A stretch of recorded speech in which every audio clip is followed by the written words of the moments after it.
Okay, I think it's time to start, right? Yes, thank you. So hello everybody, I'm Pilar Nogues Marco, Associate Professor at the University of Geneva. Welcome to our third day of the 8th CEPR Economic History Symposium. This is a conference supported by the Graduate Institute, the University of Geneva, the Swiss National Bank, and the CEPR, of course. And remember that in 2023 we will have another meeting, but this time in Geneva, hopefully. So today we have the session on money and power. So remember that we have 30 minutes per paper, 20 minutes for the speaker, and 10 minutes for questions and comments.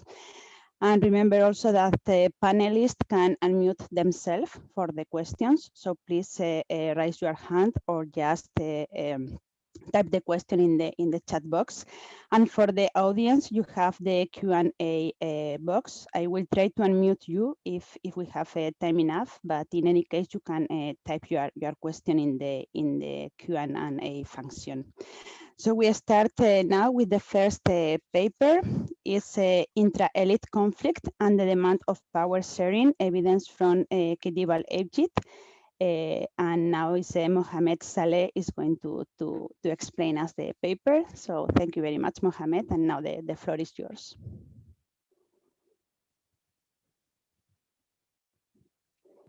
Okay. Hi, everyone. So thanks a lot to the organizers for including our paper in this fascinating program. This work is joint with Alison Hartnett at the University of Southern California.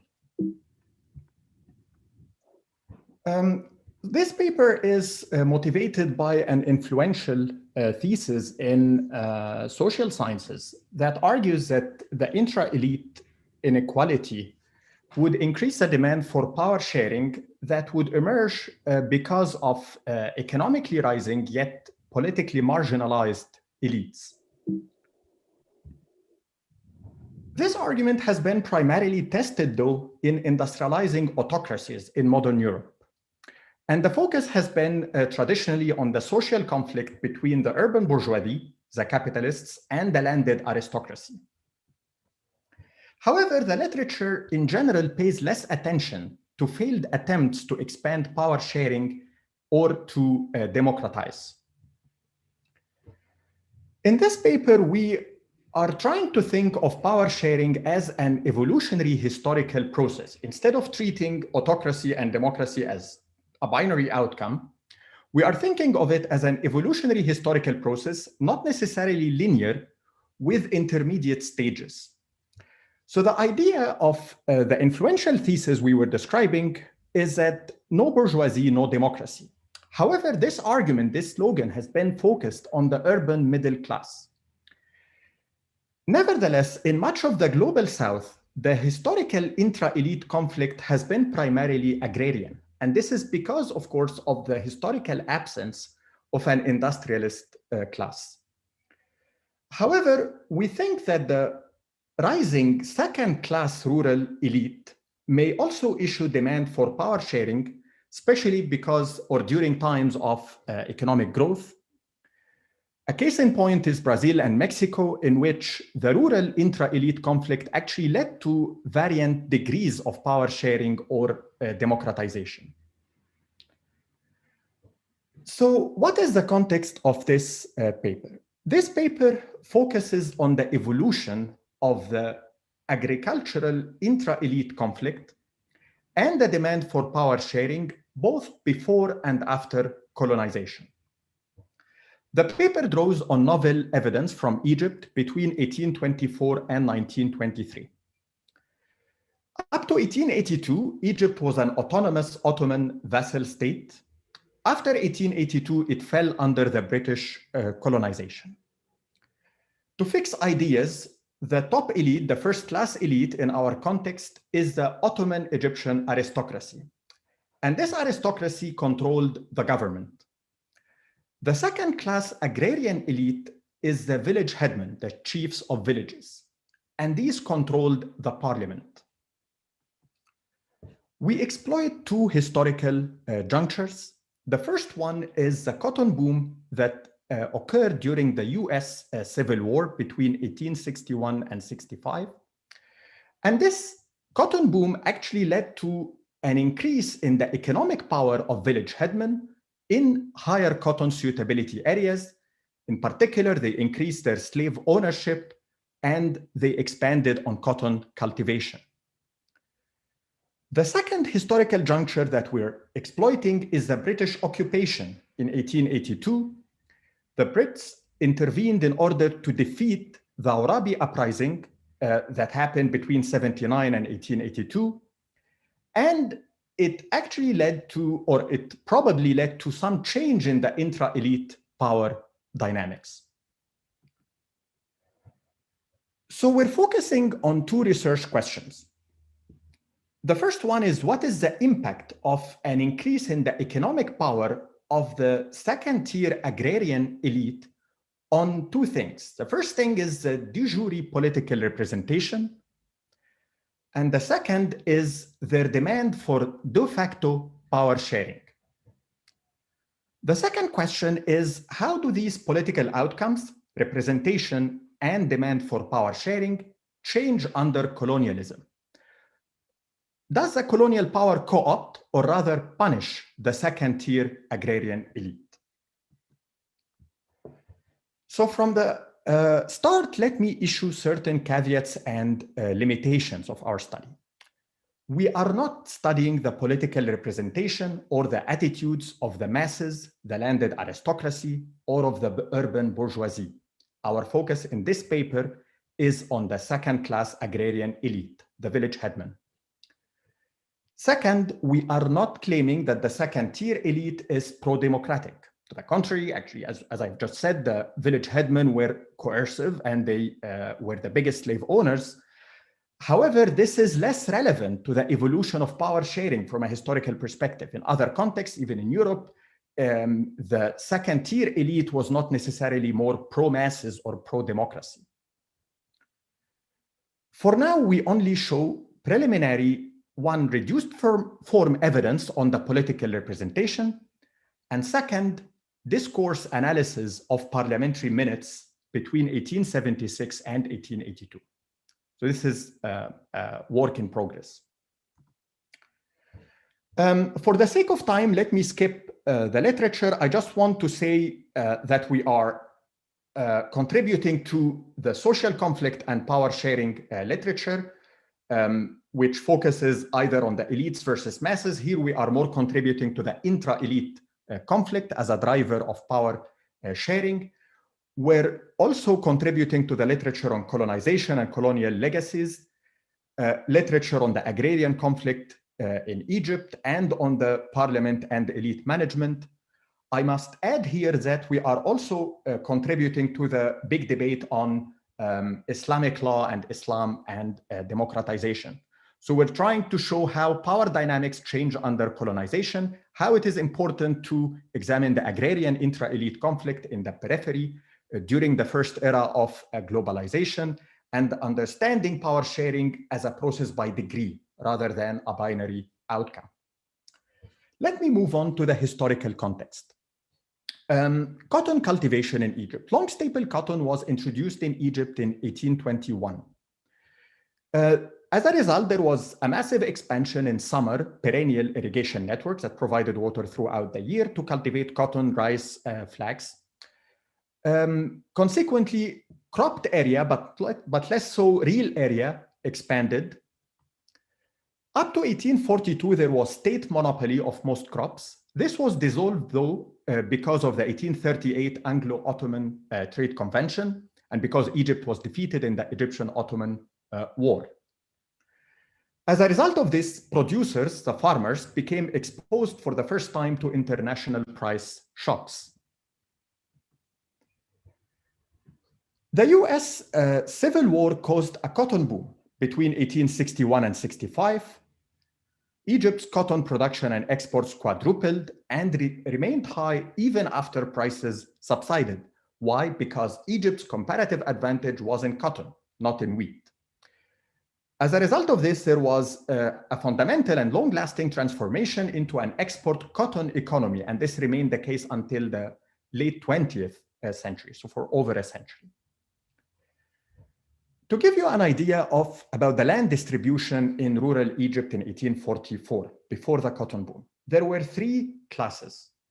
The first one is the peasantry. These were small landholders. They held individual usufruct rights on land.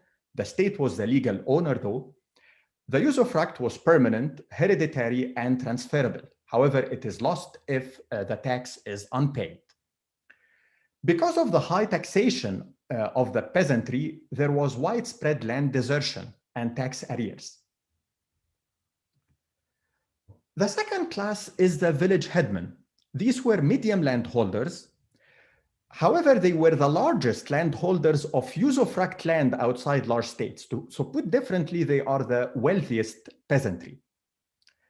They became prominent after the abolition of tax farming in 1813 because they acted as the intermediaries between the state and the peasantry.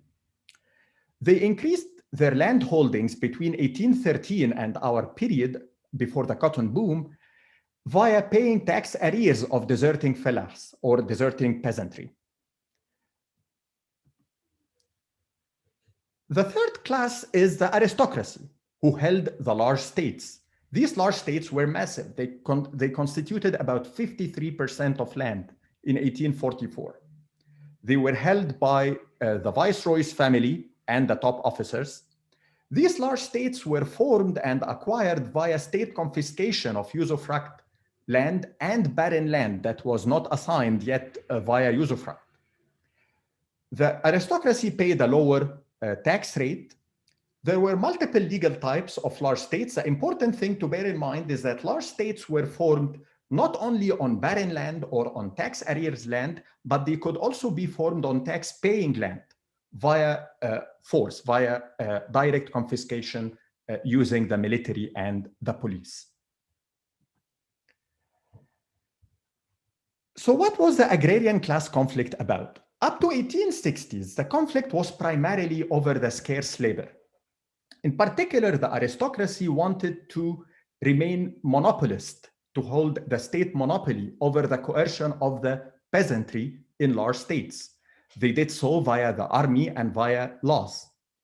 The village headmen were deprived from this legal privilege, the coercion of the peasantry, in the 1850s. The parliament was created in 1824. The first session lasted from 24 to 37. It was discontinued after 1837, then resumed in 1866. There was almost complete monopoly by village headmen, especially in rural provinces. The Arabi uprising in 1879 to 1882, we're still investigating its support base, but it popularized the nationalist agenda with demand for power sharing. And these dynamics were pretext for Britain's occupation of Egypt in May 1882. So this is a composition of the members of parliament by parliamentary cycle. And this shows that the parliament was predominantly rural. The urban provinces are constitute a very small share of MPs. Furthermore, if we look at the occupation, you see that the occupational distribution, that the vast majority of MPs were village headmen, at least until 1882. After 1882, you start to have these rural notables, many of whom were village headmen originally. So in the remaining time, I will discuss the data, then I'll give you some preliminary results, and then I'll conclude. The data. First, we have a collected data set on political representation, the universe of members of parliament between 1824 and 2020 at the MP, chamber, and parliamentary session level. In this paper, we focus on the period between 24 and 1923. We have data on the name of MP, the constituency, occupation, whether they elected, meaning by local elites or appointed, and the non-completion of mandate, which we haven't used yet. We created unique identifiers for MPs and dynasties by matching names across chambers and parliamentary sessions. Demand for power sharing comes from the parliamentary minutes. We digitized all volumes from 1866 to 1899. In this presentation, I'll give you results from 1876 to 1882. We constructed data on MP speaking counts, discourse analysis on the demand for power sharing. Data on regressors, we have crop suitability indices for cotton and cereals. In progress, we're working on matching the MP's data set to the population census samples from 1848 and 1868. Two variables of interest here on the intra-elite conflict over labor, village headmen, slave holdings, and the large states' coercion of the peasantry. Let me move on to the results. The empirical strategy is a difference in differences at the district and parliamentary cycle level in rural Egypt. To examine the cotton boom effect, we focus on the period up to 1882. The main variable of interest is the interaction between the post-boom, meaning post-1866, and the cotton suitability index. To examine 1882 occupation effect, we focus on the entire period up to 1923. There are two main controls, cereal suitability and the number of MPs in the first parliament, which we control for when we look at the effect of the 1882 occupation. And standard errors are clustered at the district level. These are the preliminary results we got so far. Looking at the number of MPs in a district, we find that the cotton boom led to a negative effect, had a negative effect on the number of MPs in district. So cotton areas witnessed a bigger decline in the number of MPs. Why is that? This was actually by design of the parliament under Khedive Ismail. When he resumed the parliament in 1866, he wanted the parliamentary members to be he wanted representation to be egalitarian across districts. So we interpret this as some form of malapportionment or some form of gerrymandering, given that the pre-1861 parliament was overrepresenting the cotton areas. Now, after the 1882 period, we see that there is some partial rebounding of the number of MPs in district. And if we look at the number of village headmen MPs in particular, we see very similar results. And this is not surprising because the vast majority of MPs, here we're talking about rural MPs, were village headmen. Now we want to examine this in more detail to know whether this is driven by persistence of MPs or by new entrants. Looking at the new entrants MPs over time, we see that there is an increase in persistence of MPs. The proportion of new entrants declines over time, and especially after 1882. And the same thing for the dynastic persistence. Parliamentary dynasties started to emerge and to persist, especially after 1882. If we compose the effect into new entrants and incumbents, we find that the effect of the 1882 occupation is driven mainly by electing new entrant MPs, whether new entrant MPs or new entrant dynasties. However, we also observe some positive effect on the number of incumbent dynasties. So how do we interpret that? We think that this partial rebounding is essentially because the British occupation co-opted cotton areas overall, so it led to more new entrants, MPs and new entrant dynasties, but it punished individual MPs, less so their dynasties.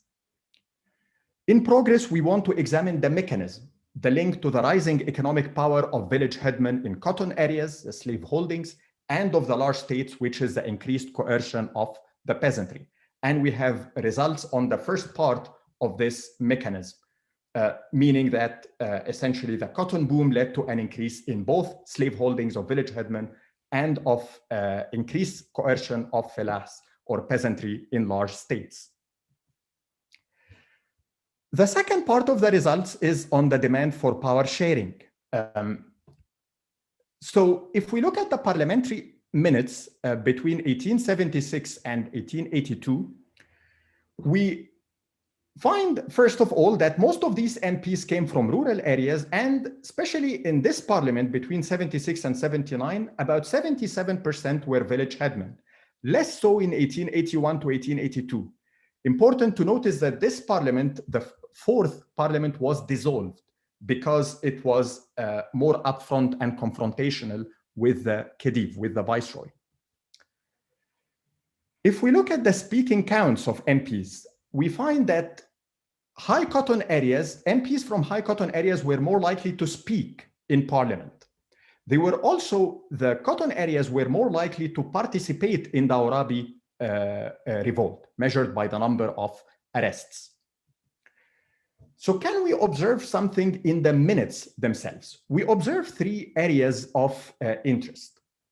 The first is the intra-elite conflict. We observe evidence on clashes between MPs and ministers. Ministers are the aristocracy. So for example, in 1879, we see that there was a clash between Muhammad Afandi Radi, who was a village headman, and the Minister of Interior. He's saying that your thanks for our service are acceptable, but the council can only be dismissed if it considers the issues on which it has written and in the budget. We will not leave until the council gives the members what they ask for. Second area is taxation. This parliament came in after the 1876 Egyptian default and a major destructive flooding during this period. So we observe in 1879 a headman MP saying that essentially the headmen and the peasantry will benefit from the possibility of harvesting crops on larger states. Another headman saying in 1879 that taxes must be more fair so that farmers feel safe and pay land installments to the government. Finally, on the demand for power sharing, we find some qualitative evidence on demand for oversight. For example, in 1876, a speaker says there needs to be a discussion between the councils on matters concerning finance, a greater exchange of information, and more debates with the elected members, and this should occur as soon as possible. We also find that, for example, local laws should be made by parliament to ward off injustice against the people. There are also some evidence. There is also evidence on drives for local autonomy. For example, a headman is supporting the pro-wheat export ban because townspeople are facing difficult conditions due to the rise in grain prices.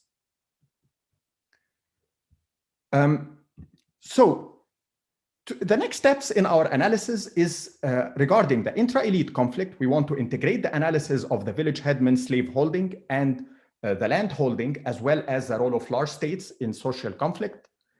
We want to extend our coverage of the parliamentary minutes analysis to include the whole series from 1866 up to 1899. We're also using text analysis topic modeling to examine these parliamentary minutes in more depth.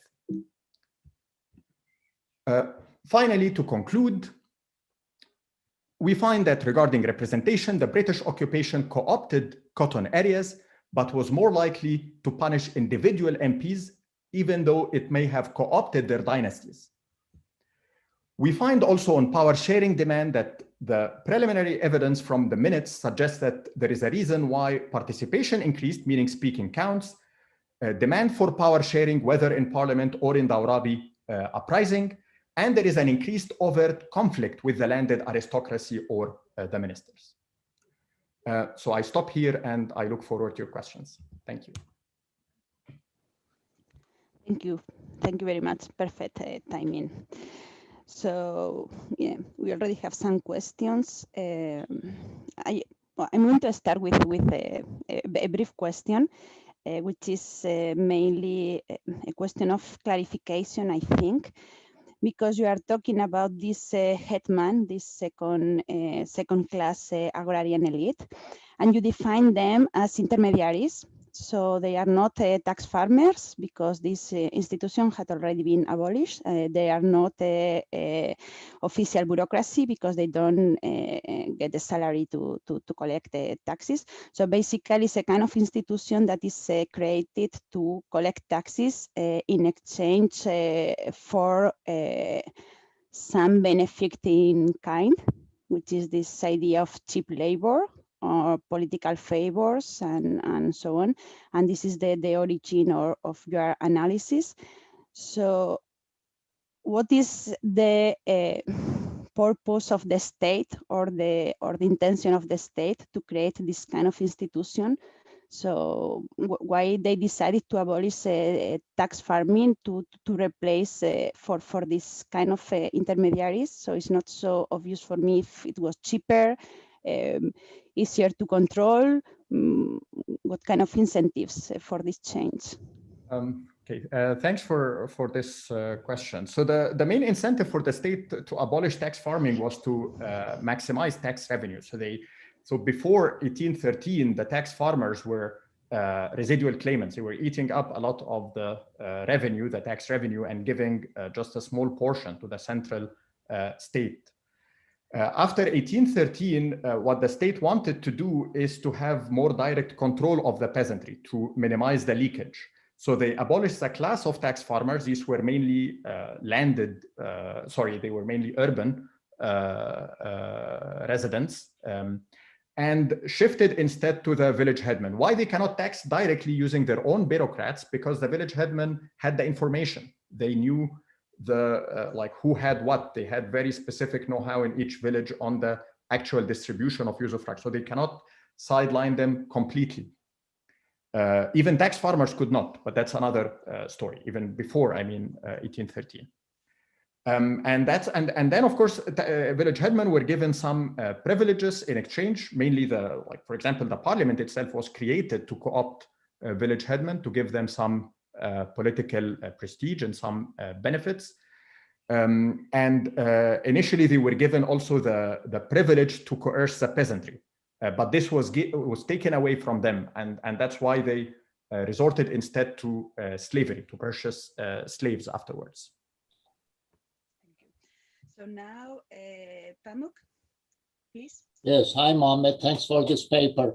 I'm also wondering whether there is any value added in looking at this earlier episode during the Muhammad Ali era of the origins of what you call the aristocracy. How old is this aristocracy? How did they rise? Did Muhammad Ali somehow choose the aristocracy? Because I have the impression that Muhammad Ali destroyed the earlier elite. And if so, are there any parallels here? Yeah. How did Muhammad Ali, if he chose the aristocracy, did they also rise through similar mechanisms, headmen and so on? Yeah, thanks. Thanks, Shafkat.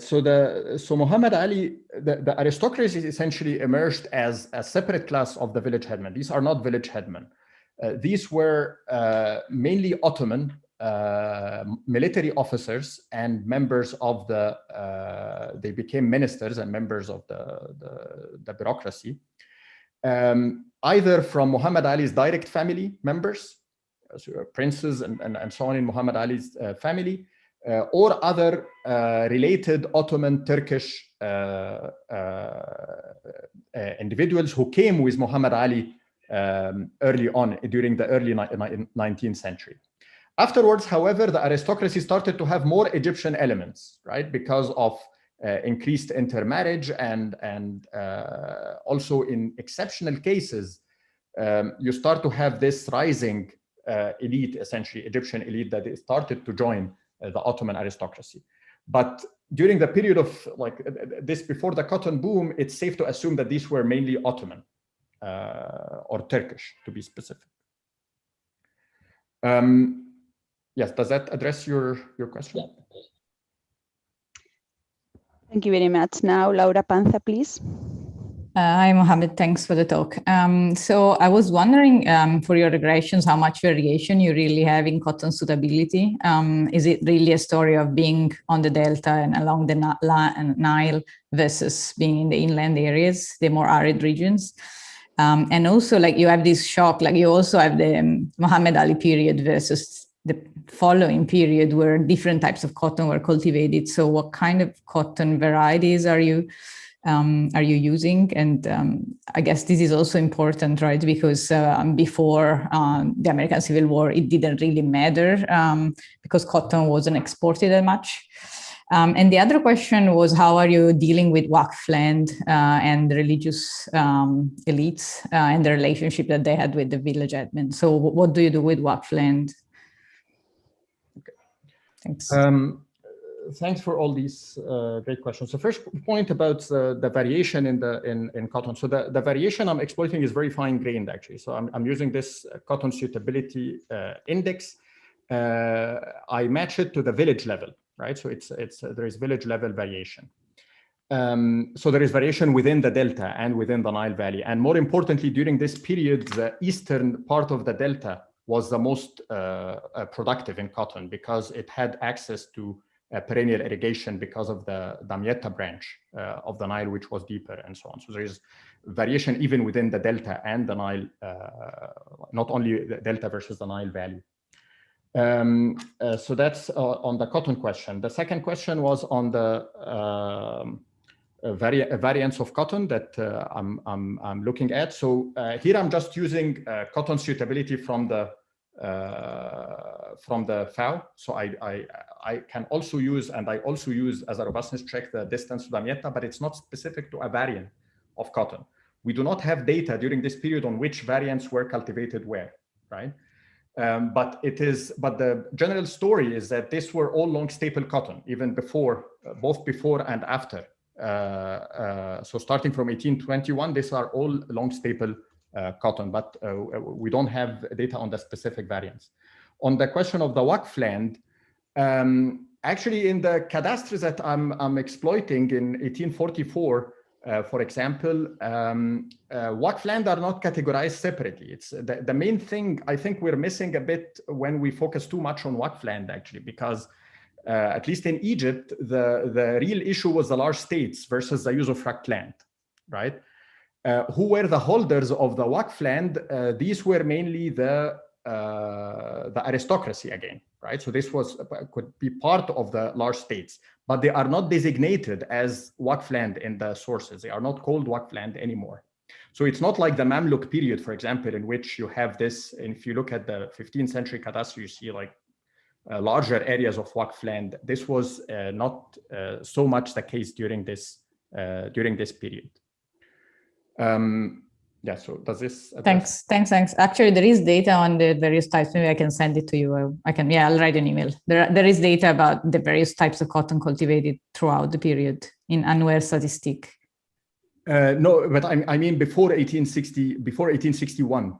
The Annuaire Statistique will be afterwards. Yeah. Yes. Thank you very much. We have only 3 minutes and a few questions. So what we are going to do is to collect all the questions and let's see if there is time for the answers.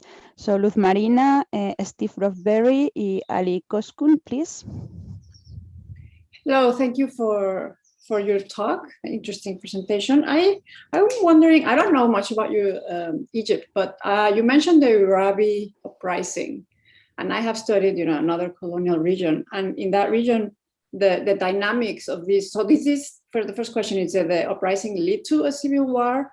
Could you link the dynamic, or were there certain regions that were more mobilized than others, or village headmen that were able to then get into parliament as a result of being, able to control certain areas?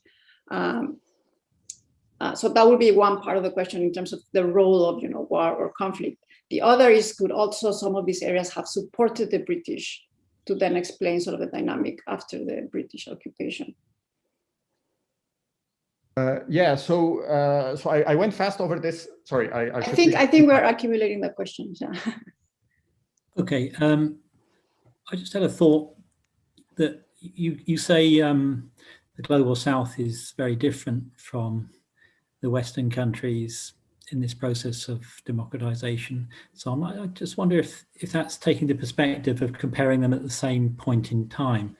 And sort of yesterday with Shevket's presentation, he was sort of comparing them at the same level of development. And so if you were to go back to the early modern period, wouldn't we see similar developments in Western countries? Might that help you in making the comparisons.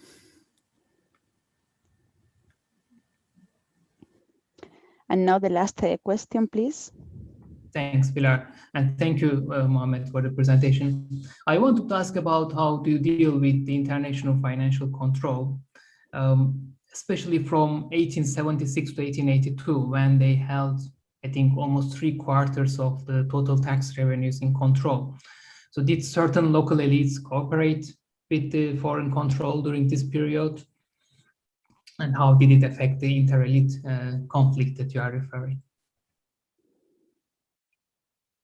Thank you. Now 1 minute for the answers. Okay.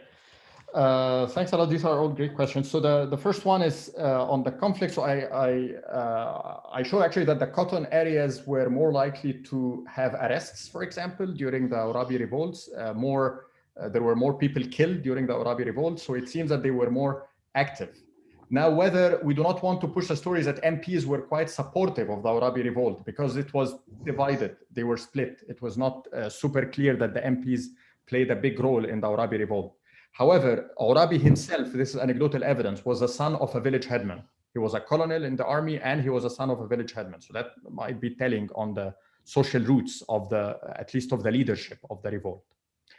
On the question regarding yes, so I absolutely agree with Steve on the early modern period Europe. Also, if we look at England, for example, in the early modern period, we can draw more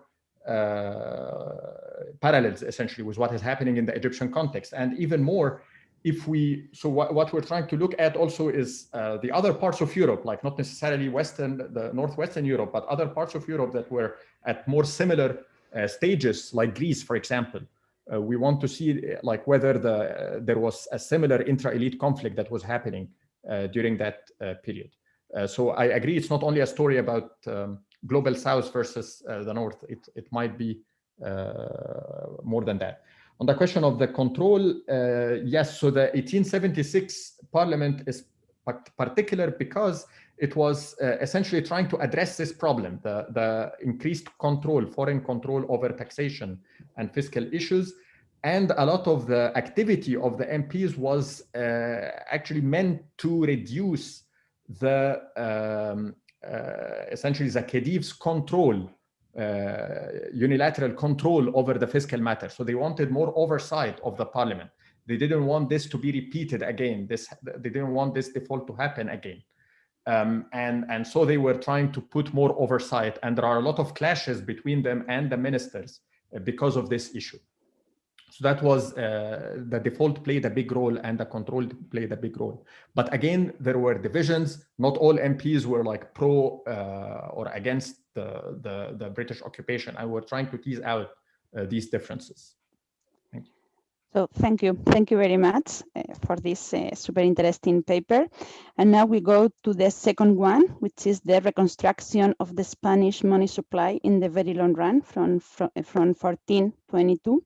92 to 1810. So Felix Ward, please, you can start when you want.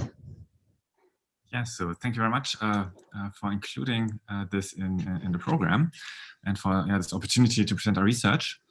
Now this is joint work with Yao Chen, also from Rotterdam, and with Nuno Palma from Manchester. And as the title says, we're after reconstructing the Spanish money supply during the early modern period.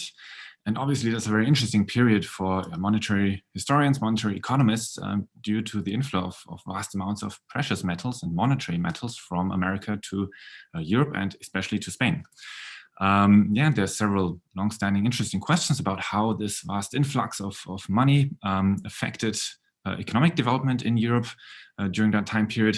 And in order to make quantitative statements about many of these questions, it is quite useful to have an idea about what money stocks were at that time. And that is what we're after here in this paper. We're trying to construct a money stock, in this case, for Spain. And while reconstructing the Spanish money stock is our main purpose here, we're also already then use that stock estimate to take a look at one of the classical questions for that time period. And that is to which extent the increase in money supply can account for the increase in the price level that you observe during the same time period. Okay, so one of the main challenges that we face in reconstructing the Spanish money supply during that time period is data uncertainty. And I've prepared 3 quiz questions here that, that sort of reflect that problem.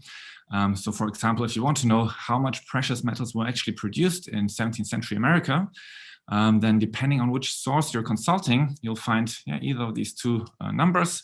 So Tepask 2010 says on average 261 tons per year. If you look at the old series by Humboldt from 1811, then he says on average 470 tons per year. Yeah, so quite a difference there on the production side. Next, if you want to know what fraction or what amount of that American production ends up being transported over the Pacific from Acapulco, Mexico to Manila in the Philippines, then if you look at the officially allowed amount, the official quota, the so-called permiso, that will amount to 6.4 tons of silver equivalent per year. On the other hand, if you consult here Schurz 1939, he draws on various other sources, then that suggests a much larger value of 57 tons per year on average. And then finally, if you look at how much of that silver that was produced in America eventually wound up in Spain or arrived in Spain, then again, depending on which source you're asking, you get this rather small number of 22 tons per year, or this very large number of 336 tons per year. So on the superficial reading of the literature, it would suggest that these ranges are very wide. And as a consequence, obviously, any money stock estimate that you build based on these production data and flow data, that comes with a very wide range of uncertainty. Now, if you take a closer look, however, several patterns start to emerge. One is always that the officially registered amounts, they're much smaller than the amounts that try to account for unregistered production or unregistered transports. Yeah, so here, for example, Humboldt explicitly tries to take into account unregistered production, and he has this much higher value. And the same is the case here for these other 2 questions. What else stands out is that the official numbers don't really add up. So if you take 261 tons of production per year and then subtract 6.4 tons going across the Pacific, that leaves still more than 250 tons. And then only 22 tons of that arrive in Spain. Yeah, so something doesn't add up. There are more than 200 tons still missing. Yeah, so the official numbers don't really add up here. And that's in contrast to these other numbers that try to account for unregistered amounts. Yeah, so here, if you take 470 tons, subtract around 60 tons, you're left with a bit more than 400 tons that could potentially arrive in Spain. And if you subtract from that American retention, so part of the metal that stays in America, and transport losses, then it's not implausible that you would arrive at a Spanish arrival amount here of 336 tons. So in contrast to the official numbers here, the numbers that correct for unregistered amounts, unregistered production, unregistered transports, they add up. And we're going to use this sort of cross-validation across different time series and sources in order to narrow down the range of what we believe are sort of the considerable, most plausible values to use to construct a money stock estimate for Spain. Yeah, so we believe in this case, for example, these higher values are the ones that you should use. Okay, here's a short preview of our findings. So this is what the money stock estimate we find for Spain looks like. The solid black line, that's our baseline estimate. Obviously, that comes with considerable uncertainty, and we account for that through a stochastic simulation. More particularly, what we do is for each input variable, we try to reflect the uncertainty we face in the data sources by specifying a probability distribution for that input variable, for example, the amount of precious metals that flow across the Pacific. And then we make that distribution reflect the uncertainty we face in the sources.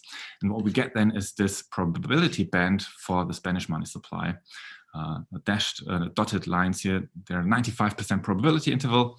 And the different shades reflect different probability ranges. And what we think was the case is that the Spanish money supply did grow more or less around a linear trend during the early modern period. It increased around 16-fold, we think, and the annual growth rate was something between 0.7% and 1.1% per year. Now, once we have that money stock estimate, it's possible to try to use that to address some of the classical questions for that time period. And one is, of course, to which extent can this increase in the money stock account for Spain's fivefold increase in the price level over the same time period?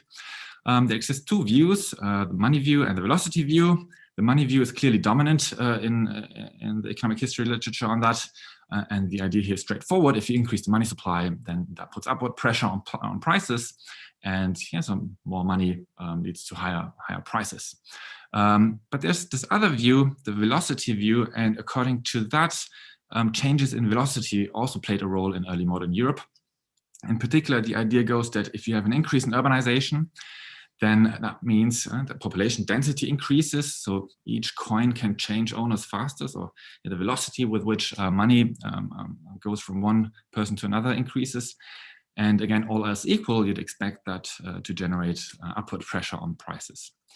So when we take a look at that question or that debate, that's typically addressed through the equation of exchange, where P, the price level, times real output Y equals M, the money stock, times its velocity. Viewed through that you can account for changes in the price level P here through changes in the money stock M, in velocity V, or in real output Y. And when we do that, we find for the full sample that most of the change in the price level is actually accounted for by an increase in the money stock. So that confirms what others have found based on more parsimonious data. But there's one twist to our findings here, and that comes from when we look at different subperiods. And there, depending on which century you're looking at, changes in velocity appear to have played a more considerable role, especially during the deflation between 1651 and 1750 and the subsequent reflation. Their changes in velocity appear to have played a much larger role. So the interesting finding here is that in some sense, our money stock estimate suggests, if we combine that with the current estimates for nominal GDP by Prado, Stella, Escosura, and Alvarez Nogal, if we combine our money stock estimate with their data and then view that through this equation of exchange, then it's actually possible to reconcile the velocity view and the money view. And the key takeaway here is that it really depends on the sub-period you're looking at. All right, so let me continue with how we estimate the Spanish money stock. So we start from the simple equation that the money stock in period T equals last year's money stock, MT minus 1. There's some depreciation going on through wear and tear.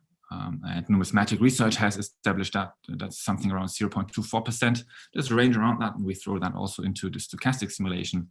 But that's roughly what the value is. And then we add to that inflows in year T, and we subtract outflows out of Spain in year T. Now you can reformulate that equation so that it becomes an expression of an initial money stock in 1492. And here again, depreciated appropriately, and the sum of net inflows also depreciated appropriately. So what we need is, we need an initial stock, we need an inflow series, and we need an outflow series. And that's where I'm heading to next. And I'm going to focus in particular on this inflow series, because that's really where the meat of the matter is. So what are inflows in the early modern period in Spain? So much of that comes out of America. So that's inflows from America into Spain. And there's another part that's from other places. That's this in Europe to Spain term here. And that encompasses, there's still silver mining going on in Europe, and part of that silver that's being produced presumably finds its way into Spain. But there are also other parts of the world, for example, Brazil, where lots of gold is mined, and that ends up in Portugal. Or you have East Africa, where also lots of gold, well, not that much compared to the other flows, but non-negligible amount of gold it comes from. So we take that into account here in this second term. But the first term, quantitatively, here is the most important one, so I'll spend more time in this presentation on going through that term. So what is inflow from America that arrives in Spain. We calculate that from the production data side, so production in America. And the reason for that is that we don't really, we don't think that the arrival data for Spain, the official arrival data, is very trustworthy. So we prefer to have a go at this from the production data side. More on that in a couple of minutes. So we have production in Spanish America, and then we need to subtract the amount that's retained in America, that never arrives in Spain. We need to subtract melt losses that you incur when you melt down metal and try to mint coins. And we're interested in the money stock, not in the metal per se. So we need to make a subtraction here. That's roughly around 0.5%, according to numismatic research. The next big item here is Pacific flows. Not all of the production in the Americas goes across the Atlantic. A substantial part of that goes across the Pacific. And finally, we'll take into account transportation losses, which can be non-negligible here. So up to 4% of actually American production ends up being lost along the way. Okay, so let's have a look at the data we're using here. So first, production. What you see here are 3 different time series. So let's start with a dashed line here. That is TEPASC's 2010 officially registered production amounts. That's the most comprehensive compilation of officially registered production amounts that we have currently. And that adds up everything that's produced across all the mines in Spanish America. And what you get is this dashed line here. Now we know that there's some underreporting going on, so some unregistered production. So in our baseline series, we try to account for that by using estimates of what is unreported production. The largest amount of unreported production is happening here between 1640 and 1720, and that estimates here are around 50%. So we add that here to the official production. For other time periods, we add 16.8%, which is what Humboldt has been using. After 70-80, less and less of what's being produced seems to evade the Spanish bureaucracy here. So we set that to 0% and just take the officially registered amounts from TEPASC. So our baseline series that we get from doing that is this solid black line. And one way how you can already sort of try to cross-validate that is by comparing that to the very old series by Alexander von Humboldt that he put out in 1811. And you see that's actually quite close what we get here. There's still some uncertainty left, and we throw that into the stochastic simulation, but they're not worlds apart here, these two lines. So it's aligned rather nicely. Okay, so the next big item here are Pacific flows. So let's take a look at what we're doing here. So Pacific flows, I'll skip forward to the graph. So what we're using here is that solid black line. Now, it's important to point out that this is lying substantially above the officially allowed amount, which is that dotted line down here. And we basically, in our stochastic simulation, we totally ignore these low amounts. We argue there just that's never what happened. We don't have a single observation where we think that suggests that this is actually the amount that went across the Pacific. Every single actual observation that we have is way larger, as you can see here from all those dots that come from various papers that have tried to estimate that in quite ingenious ways often. For example, Tran here is looking at the value of the silks that's shipped by Chinese merchants to Manila and then sold to the Spanish. And that, of course, should be highly correlated with the amount of silver that the Spanish bring to Manila in the first place. So that's one way of how we can estimate what actually went across the Pacific. You can also look at what certain British privateers or English privateers would capture on some of those ships. And if they captured them, and then they would have to report to the English king or queen. And then you also get an indication. And all of those actual observations we have, they're much higher than the officially allowed amounts. So by ignoring them, we're able actually to significantly lower the range of what we think are actually the relevant values here. All right, and when we do all of that, then we get an inflow from America to Spain, and that looks like this. So the solid black line, that's our baseline Spanish inflow series we have. And you can cross-validate that from an independent source, and that is what Dutch newspapers reported arrives each year from Spanish America in Spain. And that's data that's been unearthed in the 1980s by Moreno. And you see that actually, again, what we calculate here from the production side, yeah, the inflows into Spain, they align rather nicely with what Moreno finds in these Dutch newspapers. And that's in contrast to if what you would get if you only look at officially registered production amounts. Yeah, that's that dashed line here. And there you again would end up with this big shortfall in inflows here, yeah, in the second half of the 17th century and the early 1700s. Yeah, but if you once you do account for the unregistered production here, you do end up again with this nice alignment, and you can use the Moreno series for this extra cross-validation. Yeah, still some uncertainty again that enters the stochastic simulation, but substantially less than if you take the official values at face value here. Here is another time series. So the black line here that shows you actually the officially recorded arrivals in Spain, and you see they align nicely with Moreno's data and thus with our inflow baseline inflow series. But there's this big drop here from 1640s to up to the 1720s, where you have massive underreporting that actually exceeds the underreporting you have in the production side. On top of that, you now have underreporting on the arrival side and the transportation side. So that's why we steer away from using that data for the calculation of the Spanish money stock estimate. All right, so that's inflows. Now the one final missing ingredient is outflows, and there, yeah, it's quite simple. What we do is simply we calculate them as a fraction of inflows, and that fraction, okay, how does that look like? So here, the data is admittedly very sparse, and you know, the two publications that have compiled much of what exists here are from Edman and Walton, and you see the individual data points here.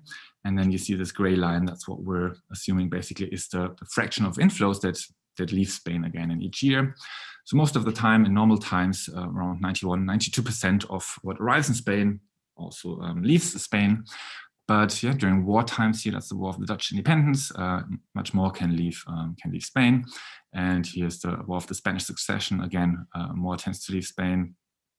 And here, yeah, in the 18th century, others have also pointed out that Spain loses a large amount of almost all of what arrives, and only in the the end of our sample here, Spain becomes able to retain a larger fraction again of its American inflows.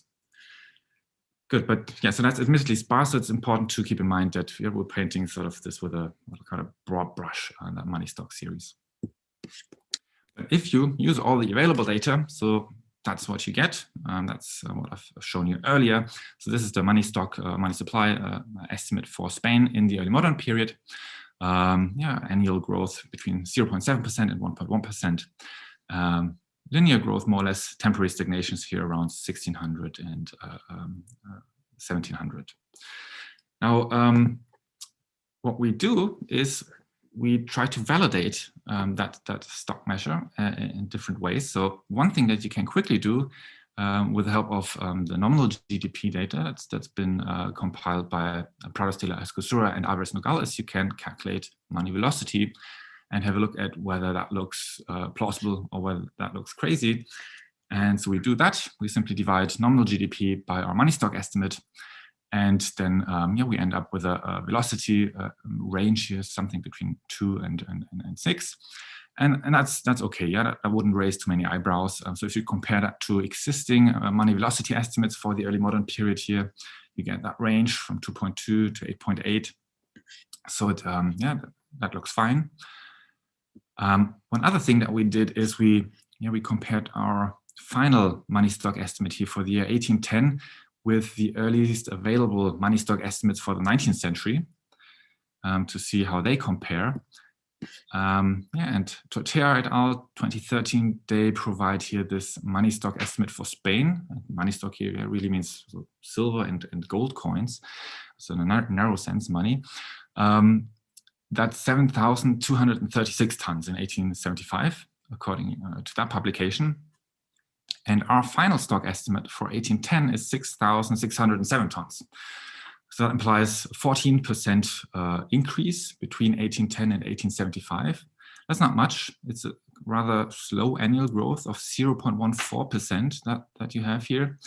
But we'd argue that's actually consistent with global events after 1810. In particular, you have the British control of the Atlantic, loss of Spanish control over its American colonies. You have drastic declines in American silver production, and you have an increase in the American retention rate as population levels there increase. So all of that you should actually expect puts downward pressure on inflows of precious metals in Europe. So it's perhaps not too surprising to have a lower growth rate here, lower annual growth rate. And this low annual growth rate of 0.14%, that's comparable to the stagnation phases we had around 1600 or around 1700. Yeah, so you have a minute to conclude, please. Perfect. Thanks. If you compare that to the lower bound estimate, their growth would more or less continue as usual. So we think actually we like our baseline estimate here. So lower bound, lower 95% bound is, would imply that you have money growth more or less as usual. Good. So that brings me to the conclusion. So there's this new money supply estimate for Spain for that time period, roughly a 16-fold increase, growth around a linear trend. And if you use that for a equation of exchange accounting exercise, what you get is basically confirm that money dominated, or it's a major accounting item behind this increase in Spanish price levels during the early modern period. But there's a twist, and that is you can actually reconcile that with the velocity view, because velocity appears to have played a role in certain sub-periods. Okay, so thank you for your attention. Thank you very much for your presentation. I personally find a very interesting paper. I already knew this paper, and I think it's very valuable to have this kind of data for early modern Spain. I know how difficult it is to try to do this kind of exercises. But at the same time, I have a kind of mixed feeling with this, because on the one hand, we need this kind of, I mean, it's a very basic variable, money supply, so it's very welcome. At the same time, as you have explained well, we have many limits in data availability, and this is what we have. And I think that we are really doing as much as you can with the available data. You have said nothing about the problem of initial money stock, because it's not only the problem with inflows that you have explained well. There was a huge level of smuggling in the system, so that's why you have these huge differences in inflows. For outflows, as you have said, it's a kind of guess estimation. We really don't know what is happening with outflows, mainly because a very important part of these inflows went to Europe directly because of smuggling, because taxes were very, very high on silver. And at the same time, you don't have any starting money stock. So, I mean, it's a pity. It's not your fault. It's what we have, the kind of data we have for Spain, but it's quite limited. Although I totally agree that you have done as much as you could in order to provide an estimation with the best possible data. I have also a brief question, not only related to money supply, but also prices for your exercise on the equation. Because that's very simple, but you are talking about Spain. This is basically a story of Castile, because it's Castile that is receiving this money inflows. So for prices, you have said that you are using Prados. If I remember well, what he does is to give an unweighted average, and we are in a system in which markets are not integrated, and we can find many differences in prices depending on the location and the commodities that we are considering. So have you thought also about trying a different series of prices, because there are several series of prices for different places in Castile, and also compared to others in Aragon, if you want, and try to see a little bit more in detail your estimation of the velocity and so on, depending on the price series that you consider, to capture this problem of lack of market integration. Yeah, so we have looked a bit at different price series. Just new ones by Charles and Yosa, I think, just published early this year. So we did use their city level price indices, but and we aggregated them up to, again, Spanish level price index, and then it doesn't look too different from the price index provided by Brasileir's Sura and Alvarez and Gal. We haven't looked at individual city prices individually, so we haven't done that. That's something that we could do in further research, I guess. So right now it's all on the Spanish level. About the initial money stock, we did spend quite a lot of effort to compile everything that we could possibly find, and we put that into a lengthy appendix. We didn't have time to enter that in the presentation, but now that you brought it up, maybe let me just show you, give you this table here, that list. That's the list that we found, and you see the range is massive, but we argue you can actually discard many of these values, and then you end up with this more narrow range, which is at least methodologically, we think, straightforward and sound, and there are no problems there. And then it's based on some geological facts about precious metals, and then what could possibly be mined by the available mining technology. And that sort of anchors our stock level at the beginning. Exactly, that's what we do for that. Thank you. So now, Kevin O'Rourke, please.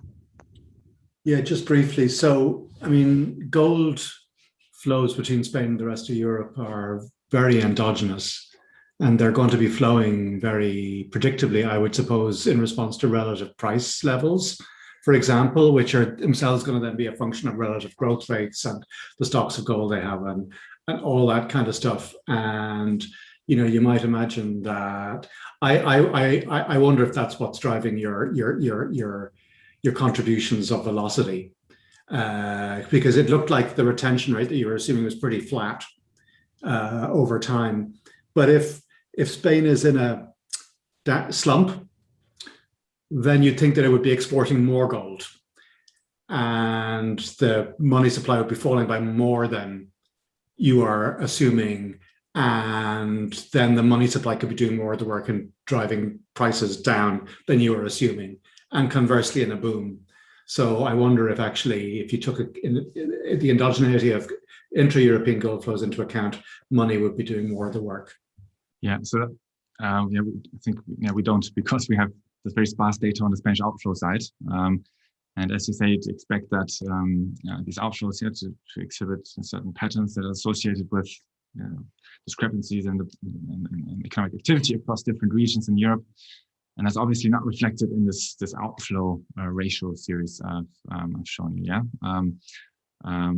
So at that frequency, you just miss a lot of what's going on. I'd say the production data is annual, but the outflow data is just interpolated across large spans of time. So we don't have that kind of information in there. Thank you. So now, Pamuk, please. Yes, I'm also struck by the contrast between how much time you spent with the inflows, but how little time you spent with the outflows. There is a lot of evidence about how uneven the pattern of distribution of American silver was around the world in subsequent periods. There are actually regions of the world which experienced decline, possibly decline in total stock, say in the 17th century. So I think it would be very useful to spend a little more time, perhaps look at trade balances, smuggling, and so on, to focus more on the outflows. I am really struck by the imbalance of how much time you spent on the inflows, but so little on the outflows.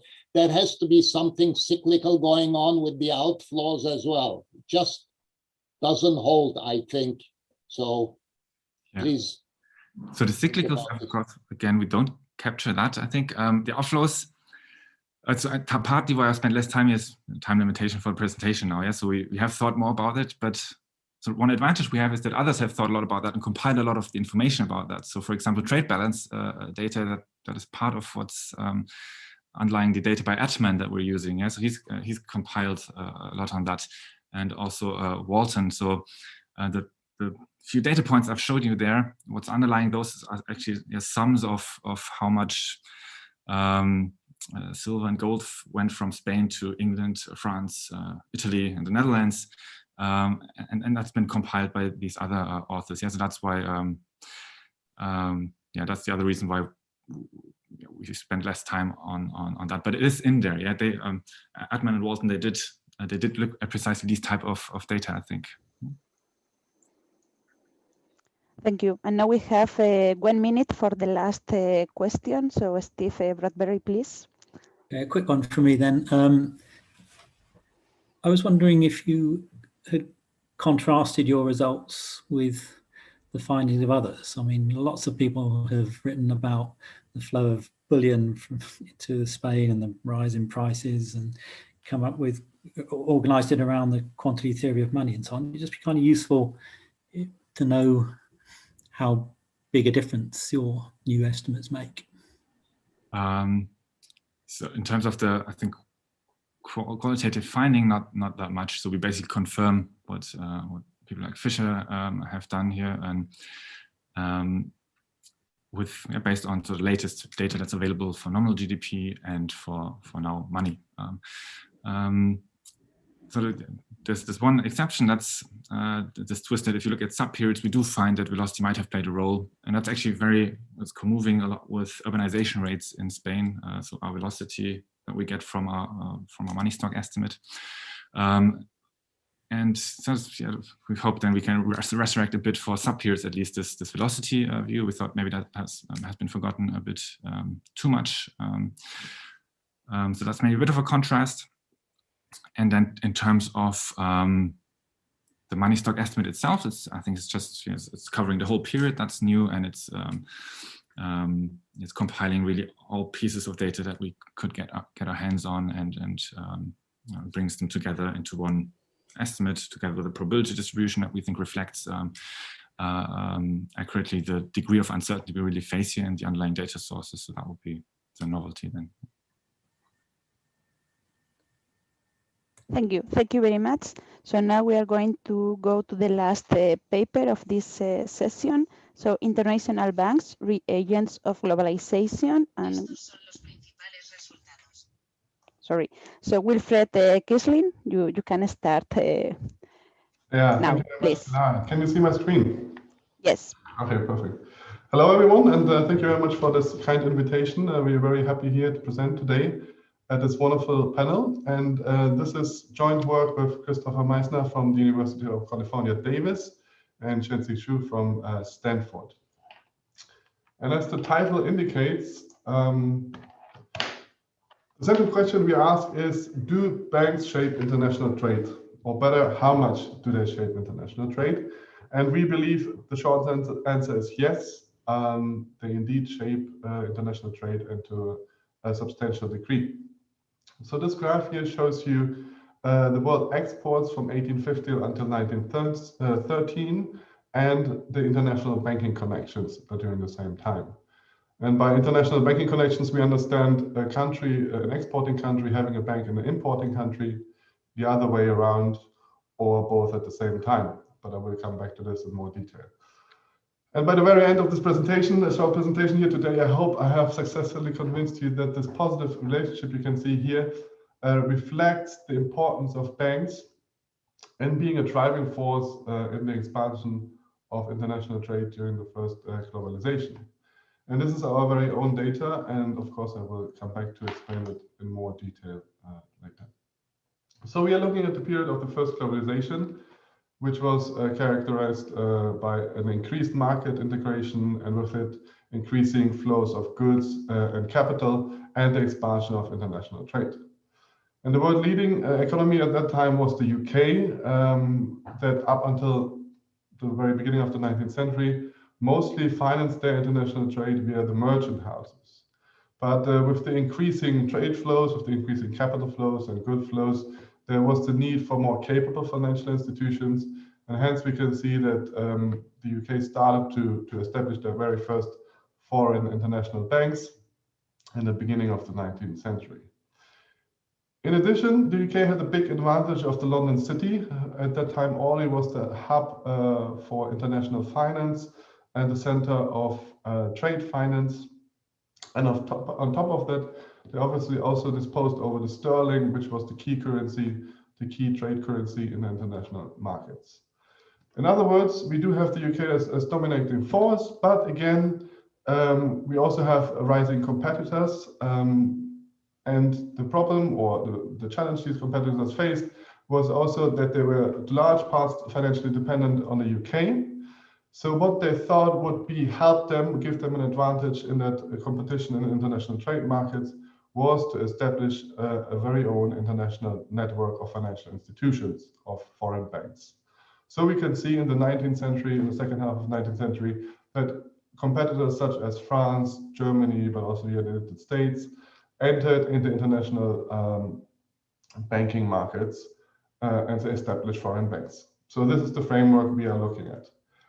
But do banks actually influence trade? So we know a lot about how certain technologies can have a big impact on reducing transport costs, or for example, how certain institutional frameworks provide legal frameworks, institutions provide legal frameworks that foster trade.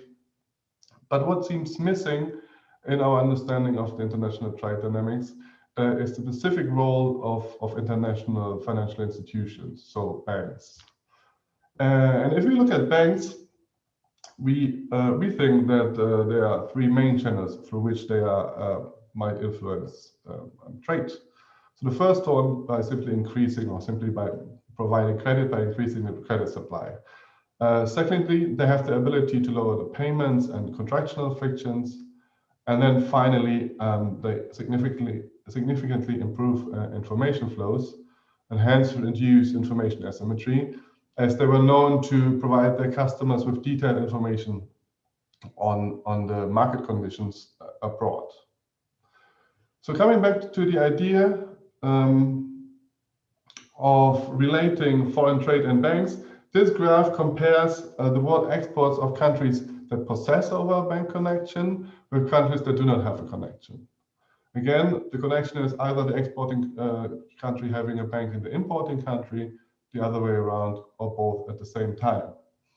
And one can see that since the 1870s, late 1870s, those with a bank connection started to increasingly trade or export more.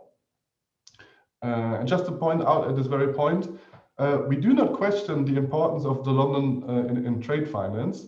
We rather want to show or give evidence that disposing over an international network of financial institutions might give you an additional advantage in competing in international trade markets. So it's rather completing the picture than substituting the existing ideas of London as trade finance center.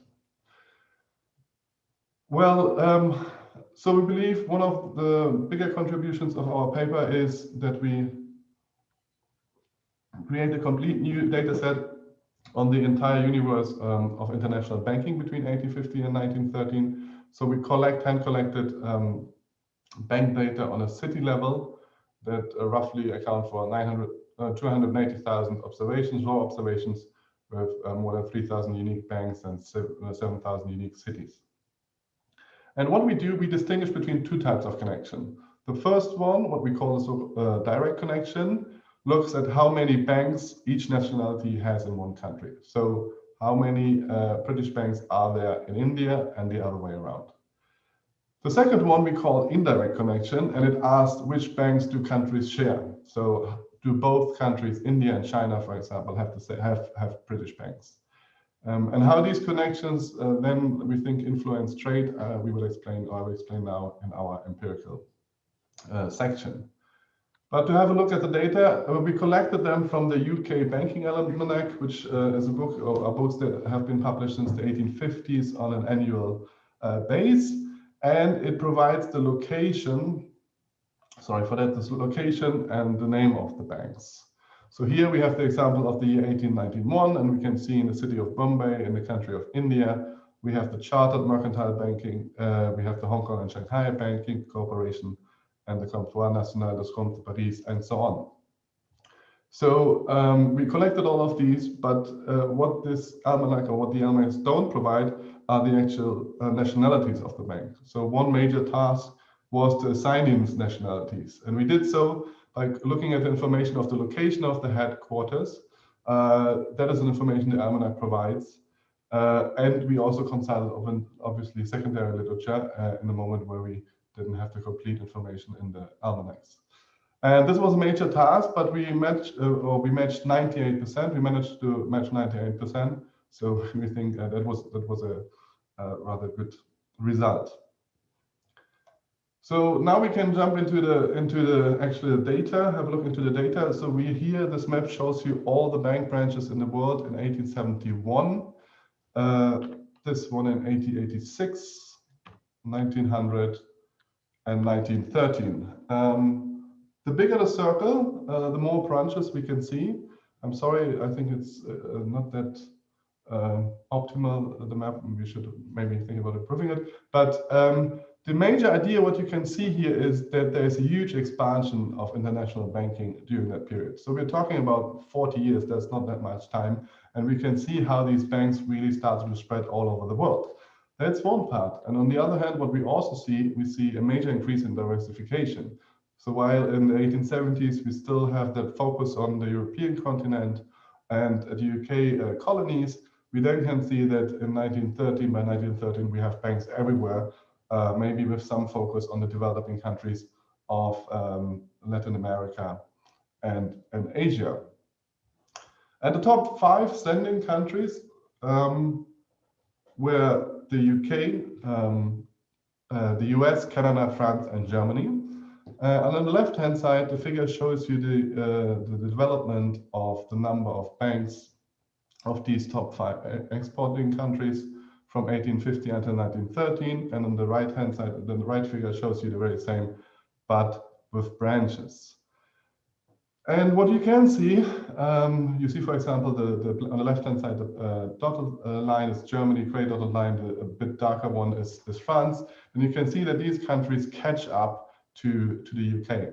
However, we have to admit these are 2 axes, as you can see. So the right-hand side are the UK banks, which means that in 1913, still the UK had more than 3 times more banks than the direct competitors. This is even more pronounced if we look at number of branches. So you can see in 1913, around 1,000 UK branches, while France had around 200. Nevertheless, we can see this steady involvement over the years, and then the competitors enter into the market. So what we want to show is, or what we want to explain, is the importance of international banking in international trade. And we look at 3 types of these relationships. First, we have a look at the total trade between countries. Then second, the directional trade. So we distinguish between exports and imports. And then finally, the third party trade, which will I explain in a bit. And as a first step, we perform a classical gravity model of trade, looking at the effect of any bank on total trade between 2 countries. So on the left-hand side, we have the total trade between the 2 given countries. And then the variable of interest is that any bank, so once again, exporter has a bank in the importing country, the other way around, or both at the same time. We also include standard fixed effects, so export, importer fixed effects, and also pair fixed effects. And we have a significant positive effect showing that bank connection increases trade on average by 32 log points. Then in a second, then we take those results of the gravity model and have a look at an event study, perform an event study. And this here is the example of Brazil's trade with UK and France. Okay, and the vertical red line you can see is the year of the bank entry, of British bank entry, 1863, while during that time the French didn't have any banks in Brazil. So we can see there's a clear dispersion of the British trade after bank entry, while before they had a similar trend. And what we do then, we take an equation of the gravity and have to look at the entire our entire sample. And here clearly, again, the black vertical line looks at the time of bank entry, and we can really see that jump after bank entry, and seeing how the trade of bank-connected countries increases. So in a second step, we then refine our approach and have a look at the directions of trade. Namely, we look at, we are interested in how bank relationships affect the share of exports and imports between two countries. So we are looking at the levels of trade. For example, does Brazil buy relatively more from Britain when British banks are in Brazil? And then we flip the whole thing around and test whether the British bank's presence in Brazil also affects the British imports from Brazil. And indeed, we can see a positive effect in both. Countries export 72 log points more to countries where they have operating banks, and also the other way around, they import 58 logs more for these countries too. Finally, we had the idea to see if the expansion of foreign trade banking networks had an effect on more regional trade. So that's what we call a third-party trade. That is to say, can we observe that if France has a bank in India and China, that these countries also trade more on average? And the rationale here is that if we assume we are an exporter from India to China, and that the bank is more likely to finance an exporter from India to China if they have a counterpart in China whom they can rely on and whom they can trust and have a business relationship. And then, again, we find a positive significant effect, and the coefficient is on 0.12. I'm thinking I'm good in time, so we can come to, we also have some preliminary robustness checks to confirm our results. And mainly what we do, the first is being the so-called placebo, where we test if it actually matters if the exporting country has its own bank in the importing country, or if it's simply enough if there's any bank operating in that importing country. And namely, we have a look at the neighboring countries of the exporter. So if we take the example of the UK exporting to India, and then we have a look at French banks operating in India, and see does the presence of these French banks influence the trade between UK and India. And we find no effect, or we find that our results are still robust. And actually, it is not enough to have any bank, it has to be your bank to have that positive effect on trade. And in the second test, what we do is we control for spatial correlation, and we compare the level of exports from one country to another with the level of trade between the near neighbors of the exporting country. And our bank, again, once again, our effects assist. And well, just briefly, the idea behind here is that if we compare our exporting country with the neighboring countries, is that they tend to have similar levels of economic development and institutional backgrounds, as well as they're in a distance as close to the same to the importing country, and they're exposed to similar shocks. And our results, once again, controlling for the average trade and the bank connection of the neighboring countries still hold up. And then we can see that the bank presence still has a significant impact on trade. So to briefly sum up, we present a complete new data set on the universe of the international banking between 1850 and 1913. And we estimate the relationship between international banking connections and trade, showing that significant effect on banks on trade between countries. And hence, we provide what we think is a convincing evidence that the role of banks should be taken into account in the equation of looking at global trade dynamics during the first globalizations. And I think I'm fine in time, Pilar, and before you stop me, I stop myself. And I thank you very much for your attention. Thank you very much. Perfect timing. It's a really, really interesting paper. I was thinking that how your story is linked to the traditional system of bills of exchange that has to be accepted in the London market, because basically this was a system of multilateral payments for international trade, and now you are showing as a complement or as an alternative system. I'm not so sure if it's complementary or alternative. You said it's complementary. This huge development of the bank branches system. So in which I think is very clever, because you measure not only the bilateral relationship, you are also trying to approach to this multilateral relationship, which I think is really good. So to what extent you think the system needed the development of this branches system? Is a story of that these banks are developing other kind of services in addition to payments. I don't know, for instance, they have the role not only as commercial banks, but also, for instance, as investment banks or other kind of services. It's a story of that the system of acceptance houses in London is limited for the huge increase in the volume of trade, because basically it was a system that had a very important systemic risk, because these acceptance houses had to accept all these bills and so on.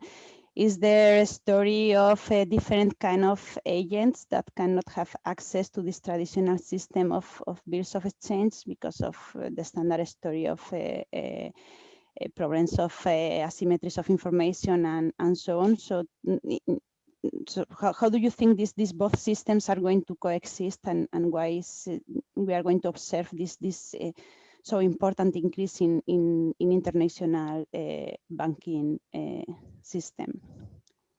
Yeah, thank you very much. Yeah, very good question. So yeah, there's this important work, and we already know about that, as I mentioned briefly, that London was the center of international trade finance, and with the bills of exchange acceptance in London.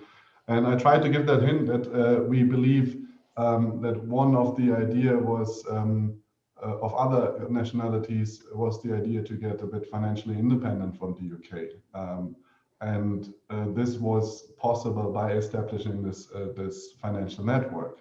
But still, of course, the majority went via London. But again, we have a supplement to this center of finance in London.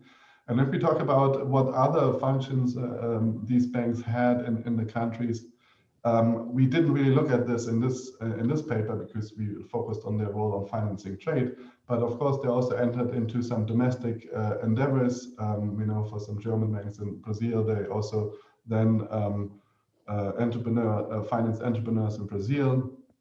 But what major point also maybe was there from the point of trade finance is that they, and I think it shouldn't be underestimated, is providing information of the foreign markets. So really giving a lot of information how the credit situation is there, how the exporters work there, what's the legal system, political system. We can see, for example, the United States, the Bureau of Commerce published these wonderful papers in the 1900s, 1910, where they send people out and to look how this banking system works and work in the world, and to see to provide information to all the trade people from the US in case they want to trade with Peru or with Argentina and so on. So I think the reduction of these frictions, of information friction, is one very big and important channel. Thank you very much. So now next question, I think, is David Chambers, please.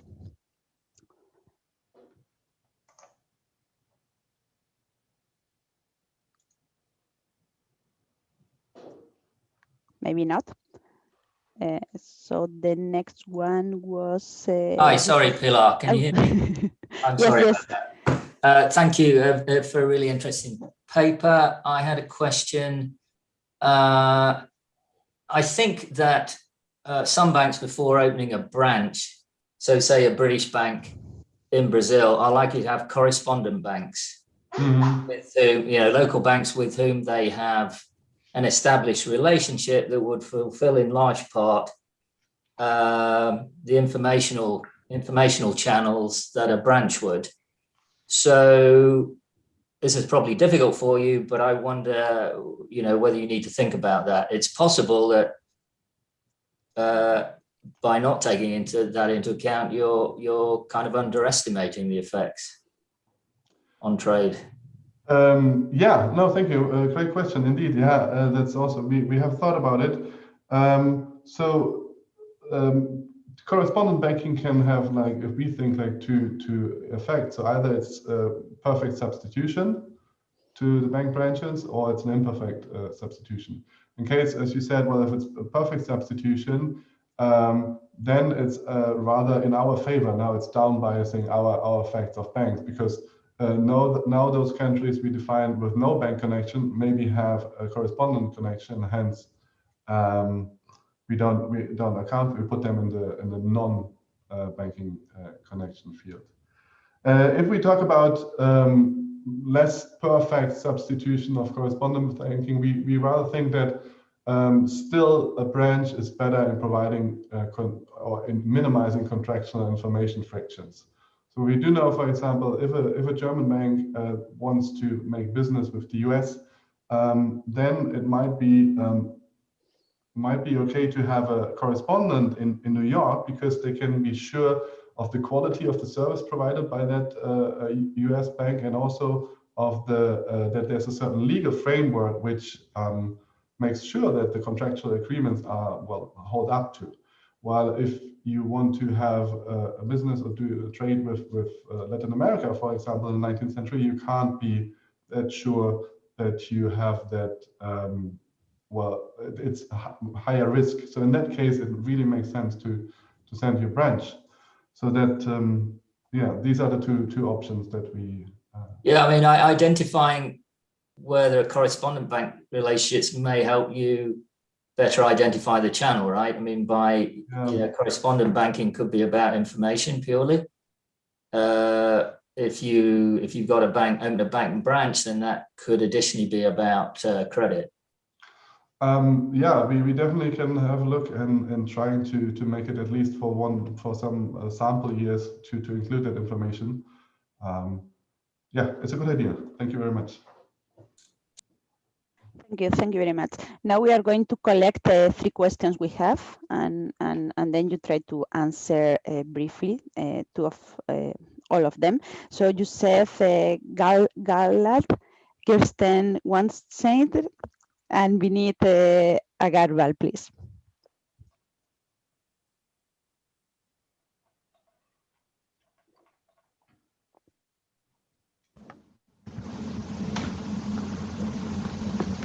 Yes, so do you hear me?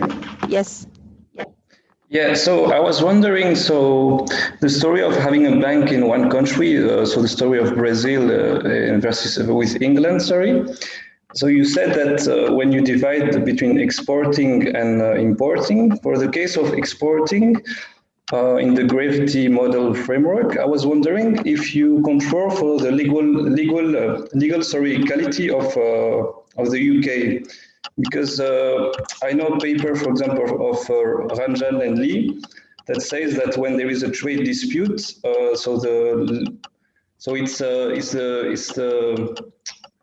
the judicial system of the exporter that applies. So I was wondering if you control of this variable, you may find perhaps a lower impact of banking connection as such. Thank you. It's a really great question. We haven't controlled for it specifically, but we believe that we capture these kind of things with the pair fixed effect and the fixed effect. So it should be in there. But it is certainly something we can think about controlling, like in addition and separately. So thank you very much. Okay, I believe we're collecting questions, so I'll just jump I'm so in. Sorry. So my question follows a little bit on what David Chambers said already. I mean, there are pre-existing relationships, and to some degree, to establish a branch is a strategic decision. And I was just wondering if you could speak to that a little bit. And if you know anything about sort of the choices that went into the banks, sort of where to establish branches. And now I read you the last question, and you can try to answer both of them. The last one is given by Vinit Agarwal. I don't know if you account for local, informal, and charter banks. For example, for East India Company, the money landed by Indian informal bankers played a greater role in Seas of Bengal. Okay, thank you very much. Kirsten, just quickly, we didn't have a look at the micro story. That's definitely something we wanted to include into the paper, and we describe it a bit in the paper. But in this macro perspective, we didn't include. But it's certainly very interesting. And then quickly to the last question on the local ones. No, we also have looked into some domestic or local banks or companies like East Indian Company, because we were really focusing on the banking connections, but a great suggestion. Sorry, a bit in a hurry. So thank you very much. We have finished this great session. Now we can take 20 minutes for the break, and we can back at 5 o'clock in my hour. So depending on your hour, we have 20 minutes. Thank you very much. Thank you.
Hola Luz, simplemente estaba poniendo las slides.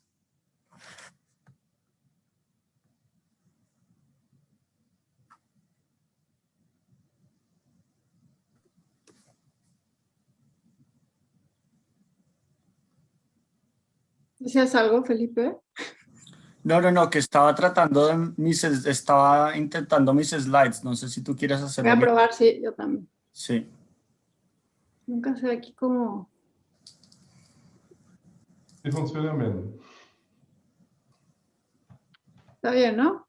Se ve bien Sí, todas. intenta el full screen y para adelante y para atrás y creo que ya. Sí, está, perfecto. Súper. Vale. Igual vas de tercera tú, ¿no? Sí, la última. Ok. Ahora, ¿cómo quito esto?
Hello, good afternoon.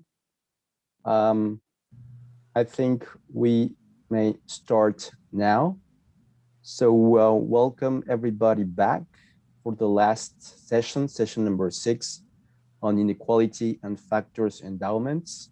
So we have 3 presentations and we will start with the paper by Alex Klein from University of Kent CEPR, Sheilak Ogilvy from University of Cambridge and CEPR, and Jeremy Edwards from the University of Cambridge. Just to remind you the rules of the game. So presentations are 20 minutes, followed by 10 minutes discussion. So if you're panelists, you can unmute yourselves and ask the question directly. Otherwise, please use the chat. And for other participants, please use the Q&A function. So Alexander Klein, please go ahead. Hello, everybody. I'm trying to share my screen. Okay, there it is.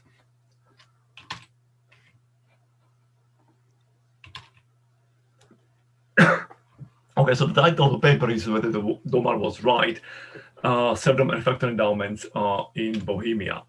So coerced labor institutions such as slavery or serfdom really prevailed across many societies and centuries, and they had wide-ranging repercussions. Serfdom as such can be considered as one of the most enduring labor coercion institutions in Europe. It existed in Europe from about 800 onwards, declining in some parts of Europe as early as 1300, however surviving and strengthening in other parts of Europe. And we see the decline of serfdom only as late as second half of the 19th century. So there are several research questions related to serfdom, but one of the main ones is what were the factors which determined the shape and intensity of serfdom? Specifically, were factor endowments important? And here we identified a gap in the literature. While there is a large literature on the role of factor endowments trying to explain slavery, when it comes to serfdom, existing studies are mostly qualitative or descriptive. So this paper tries to address this gap by analyzing the relationship between factor endowments and serfdom in Bohemia. Specifically, we are doing the following things. First, we look at a relationship between land-labor ratio as a proxy for labor scarcity and labor coercion in the second half of the 18th century in Bohemia. Excuse me. For that purpose, we use a unique data set of over 11,000 villages which covered entire Bohemia and have a direct measure of labor coercion, which in Czech terms it's called robota. We try to assess the causal impact of land-labor ratio on labor coercion, and we also examine a conjecture which is quite prevalent in the literature that serfdom in Europe was strong. In Eastern Europe was strong because of weak urban sector. This paper contributes to several strands of the literature. There is a voluminous literature on labor coercion. There is a large literature on serfdom, and this paper also addresses the question related to economic development and institutions. So before I continue, let's have a look at theories or hypotheses which emerge in the literature trying to understand factor endowments and labor coercion. We have a famous Domar hypothesis who thought that the strength of labor coercion really depends on factor endowments in the following way. The higher the land-labor ratio, in other words, the higher labor scarcity, would incentivize landlords to increase labor coercion. On the other hand, we have a hypothesis by Poston and North and Thomas, who argue that actually labor scarcity or high land-labor ratio causes labor coercion to decline because serfs do have outside option. And then there is a very famous Brenner debate. Brenner dismisses the idea that factor proportions matter at all in determining the level of labor coercion. I mean, new light into this debate was shed by a paper by Atzenmoglu and Wolitsky, who offer a comprehensive theoretical framework trying to really explain why and how land-labor ratio might affect the quantity of a labor coercion differently in different contexts. So to summarize the paper, they are identifying two types of effects. One is so-called labor demand effect, but increase in land-labor ratio, in other words, increase in labor scarcity, increases coercion via higher demand for labor. They call it so-called Domar effect. On the other hand, there is an increase in land-labor ratio, decreases coercion via so-called outside option effect. Now, what is important for us and for any empirical assessment of Domar effect is that the overall effect of land-labor ratio is really the net effect of the two sources. One is the labor demand effect, and the other one is outside option effect. So if we see that the land-labor ratio affects labor coercion positively, then the Domar effect or incentives to increase coercion prevail. When we observe that a land-labor ratio has a negative effect on coercion, then the outside option that would prevail. Now, just to know where we are geographically, so we analyze economy of Bohemia. This is the map of Austrian Empire around 1700, and we are looking at this part of Central Europe. So Bohemia nowadays part of Czech Republic. Now, serfdom in Bohemia in the second half of the 18th century in the literature is often called a second serfdom, which serfdom intensifying after the 30 Years' War, was really an institutional framework which legalized landlord's coercion on all aspects of human interactions. And it includes geographical mobility, marriage, household formation, inheritance, land market, land transfers, affected factor markets, and as such, really serfdom under Bohemia under serfdom was really slow adjusting, stagnant, inflexible economy with unfree factor markets. This is very important to realize because thinking of serfdom as an institutional framework in Bohemia and thinking of Bohemian economy in the second half of the 18th century is nothing like thinking about a standard market economy with fast adjusting, or with, not very fast adjusting factor markets. The institution of serfdom really posed severe constraints on factor markets. One of the most dominant features of serfdom was coerced labor, so-called robota. It was really a part of a large system of personal obligations that peasants owed to landlord. They contained various, although mostly unskilled tasks in agriculture, as well as, and I need to stress this is very important, in non-agricultural sector, especially transportation sector. So while serfdom in the literature is generally portrayed as agricultural, affecting mostly agricultural sectors, it really wasn't the case in Bohemia, and evidence suggests in other parts of Eastern Europe, because especially, for instance, carting as an important service sector activity was often done using coerced labor. Now, to test Domar hypothesis in the context of serfdom in Bohemia, we are using really a unique data set from 1757 called Terezíanský kataster, named after the Empress Maria Theresa. It is a text register, but it is a unique text register for several reasons. First one is that it encompasses entire Bohemia. One of the issues of its research on serfdom, one of the difficulties and challenges in research on serfdom is that studies often rely on a few villages, a few estates. And serfdom was highly heterogeneous. So to draw some generalization, relying on a few estates, poses a problem. Here we have the entire Bohemia, every single village, every single town. As you see, we have all information that we need. We have geographical location, we have a number of households, we have a size of the land. Most importantly, this is something that is unique. We have direct information on coerced labor, as I said, in Czech called robota. Specifically, we have information on the number of days that each village had to supply in form of coerced labor to the landlord. There are different types of coerced labor, different types of robotas. Depends whether you work just with your bare hands or whether you work in human-animal teams, depending on what type of animal you used.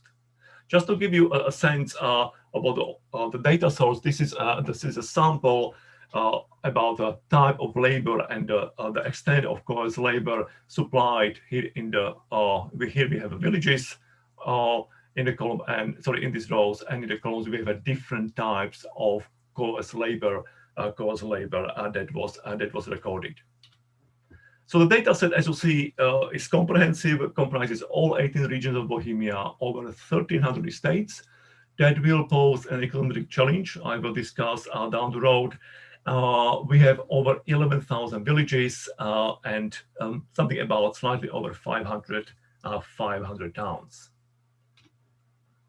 Now, our estimation framework, it is a reduced form regression in which our dependent variable is the level of coercion in village I located on an estate J. Our main variable of interest is the land-labor ratio in village I and estate J.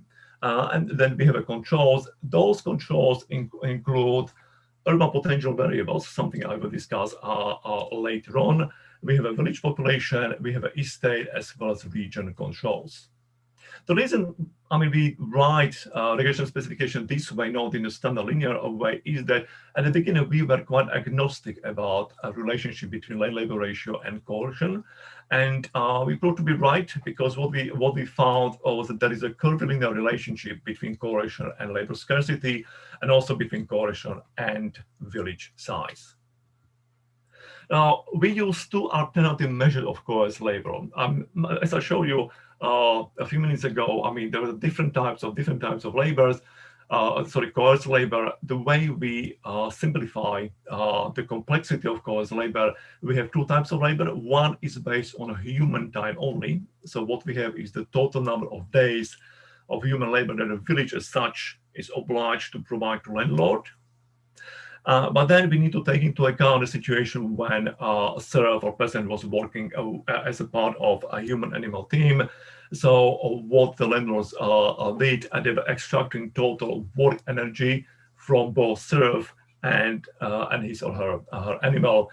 We calculate so-called self-equivalence using the energy transformation between the working animals and peasants. So we have two different types of coerced labor, and this will make a difference.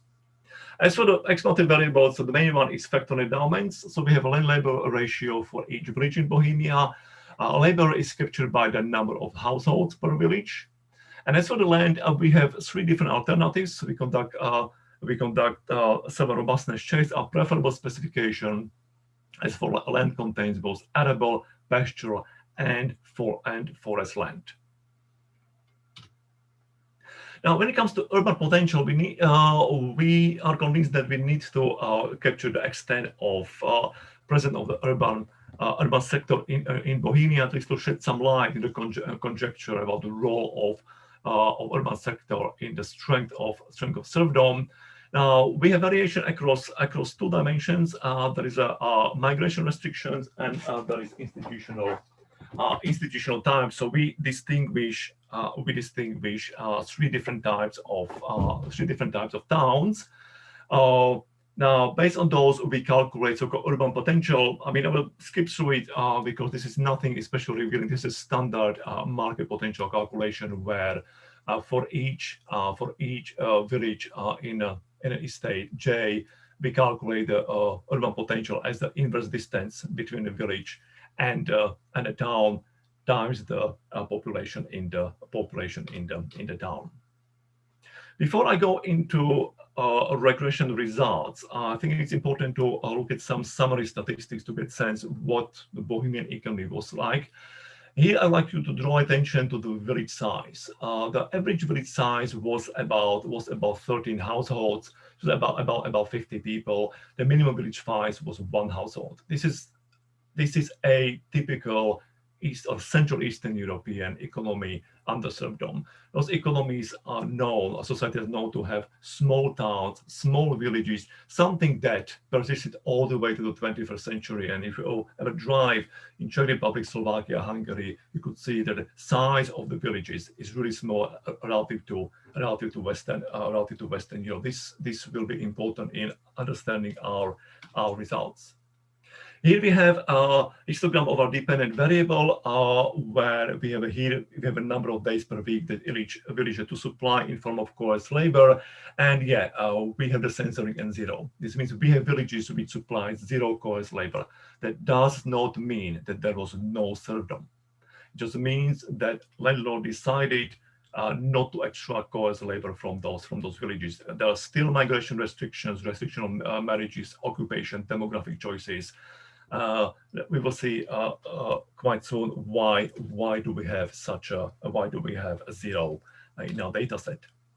As I said, we were agnostic about the relationship between land labor ratio and coerced labor, and this is our first look into the relationship. It's a non-parametric estimate, and we see that, I mean, it's not linear. There is an inverted U-shape, a U-shape relation. That is suggestion of an inverted U-shape relationship.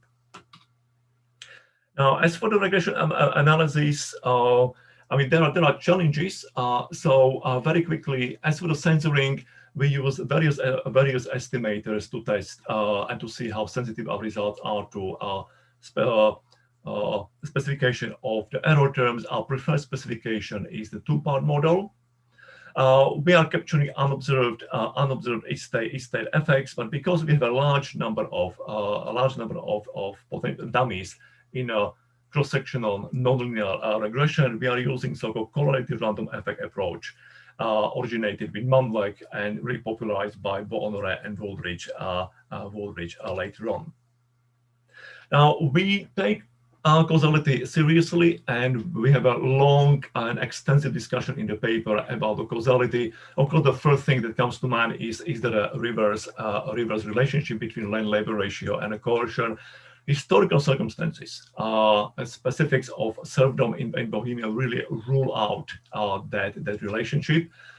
Factor markets were hugely flexible. It was instantly incompatible for landlords to allow factor markets to adjust in the light of labor coercion. We are, however, very conservative, and there might be still some unobserved effects which might poison our estimation. So we have an IV strategy in which we use the pulse values of factor endowments as an instrument. Specifically, we use the land-labor ratio from 1654. Text cadastre, it's a very strong instrument. I'm more happy to discuss exclusion restrictions during Q&A section. Because we are in the nonlinear framework, I mean, we are using control function approach to estimate our IV. Now, I will not present the relation tables. I have them in the appendix, so if anyone is interested to see the numbers, I'm more than happy to show you. But I would like to present immediately those qualitative and quantitative results that we are getting.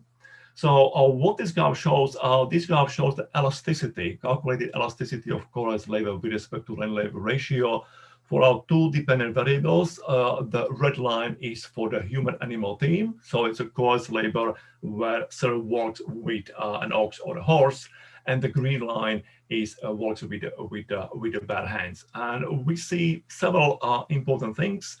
First of all, labor coercion is much more severe and much more pervasive in a human-animal teams than in a situation when serf works with bare hands.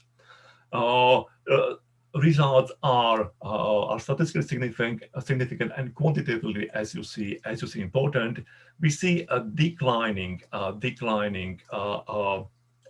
relationship between the land-labor ratio and the elasticity. So what we have over here we have a land-labor ratio expressed in streaks, which is about 0.3 of hectares. And what we observe, the larger is the land-labor ratio. In other words, the more scarce is the population in the village, the lower is the labor coercion. Now, this comes from the fact that, I mean, there is a minimum amount of time that household serfs need to work on their own piece of land just to survive. Hence, I'm extracting more and more coerced labor in scarcely populated villages is reaching the limits of just how much energy, I mean, how much effort they can extract from the villages. And as you saw in the summary tables, Bohemia is an economy, a society where the village size is really small. Second important relationship we have is a relationship between the village size and the coerced labor. And here we see an inverted U-shaped relationship. In other words, The larger is the village size, the smaller is the labor coercion. And we interpret this relationship as an indication of there is a technical frontiers of extraction of coarse labor. And a coercion as such is a costly manner. You need to have, as a landlord, you need to have a manpower, somebody to oversee coercion, somebody to enforce coercion. The larger is the town, the larger is the village, the more likely it is for peasants to shirk, more manpower you need. And so what landlords do, they really take into account the costly side of coercion. Alexander, you have 1 minute to. I have 1 minute, absolutely. So as for the urban sector, we found no significant effect of towns on labor coercion. Which is, I mean, not surprising, knowing the strength of the urban sector, both institutionally and in terms of the size. Most of the towns were under landlord jurisdiction, which means that it wasn't incentive compatible for landlords to create outside options. So really, urban sector did not offer a viable outside options, and hence our estimates of land-labor ratio are really, really positive. And last few seconds to conclude. So what this paper does is it tests DOMA hypothesis about the role of factor endowments in labor coercion. We have a unique data set comprising entire Bohemia and a direct measure of labor coercion.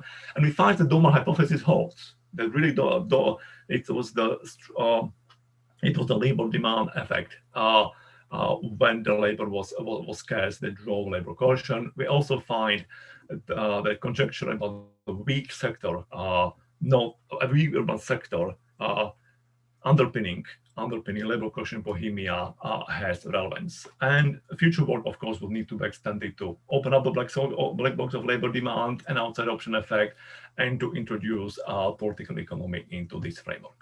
Thank you.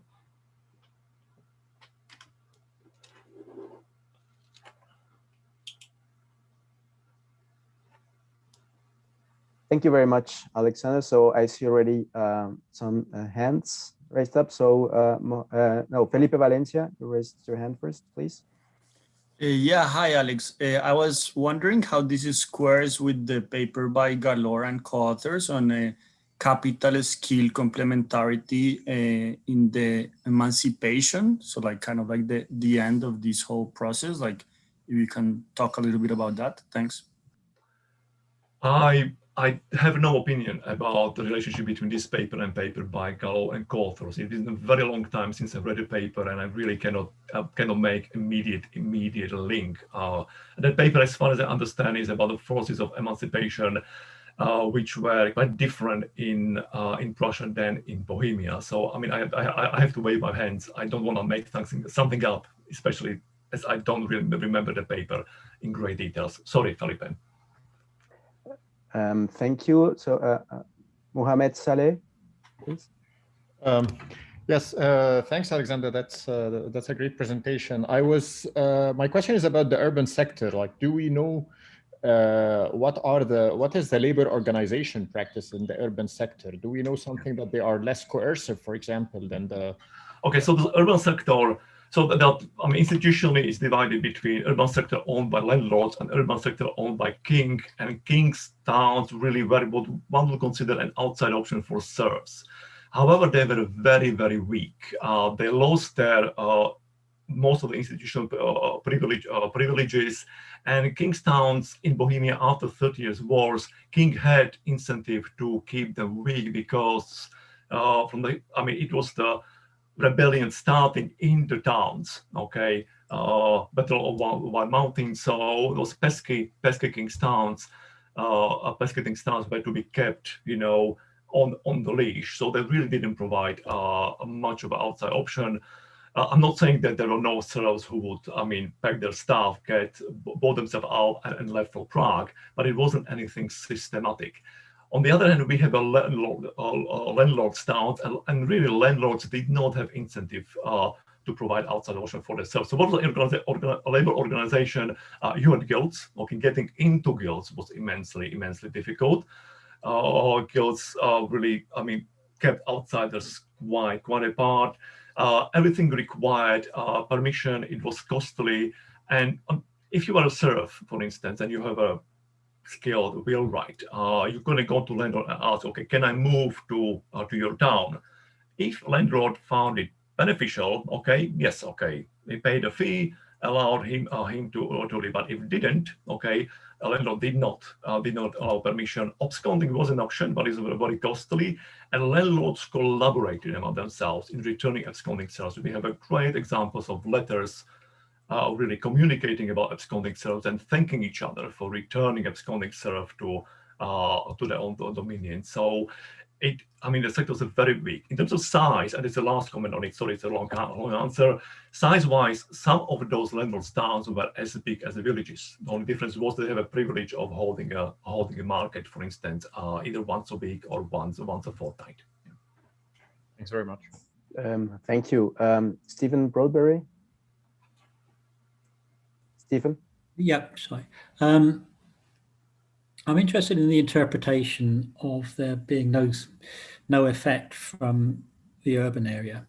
I mean, in one level, you could think, well, it's consistent with work that says in Eastern Europe, you got an increase in coercion because there's no outside option. But the other thing is to think it's kind of disappointing result, because you want to sort of be able to have the same model, but with different values between Eastern Europe and Western Europe.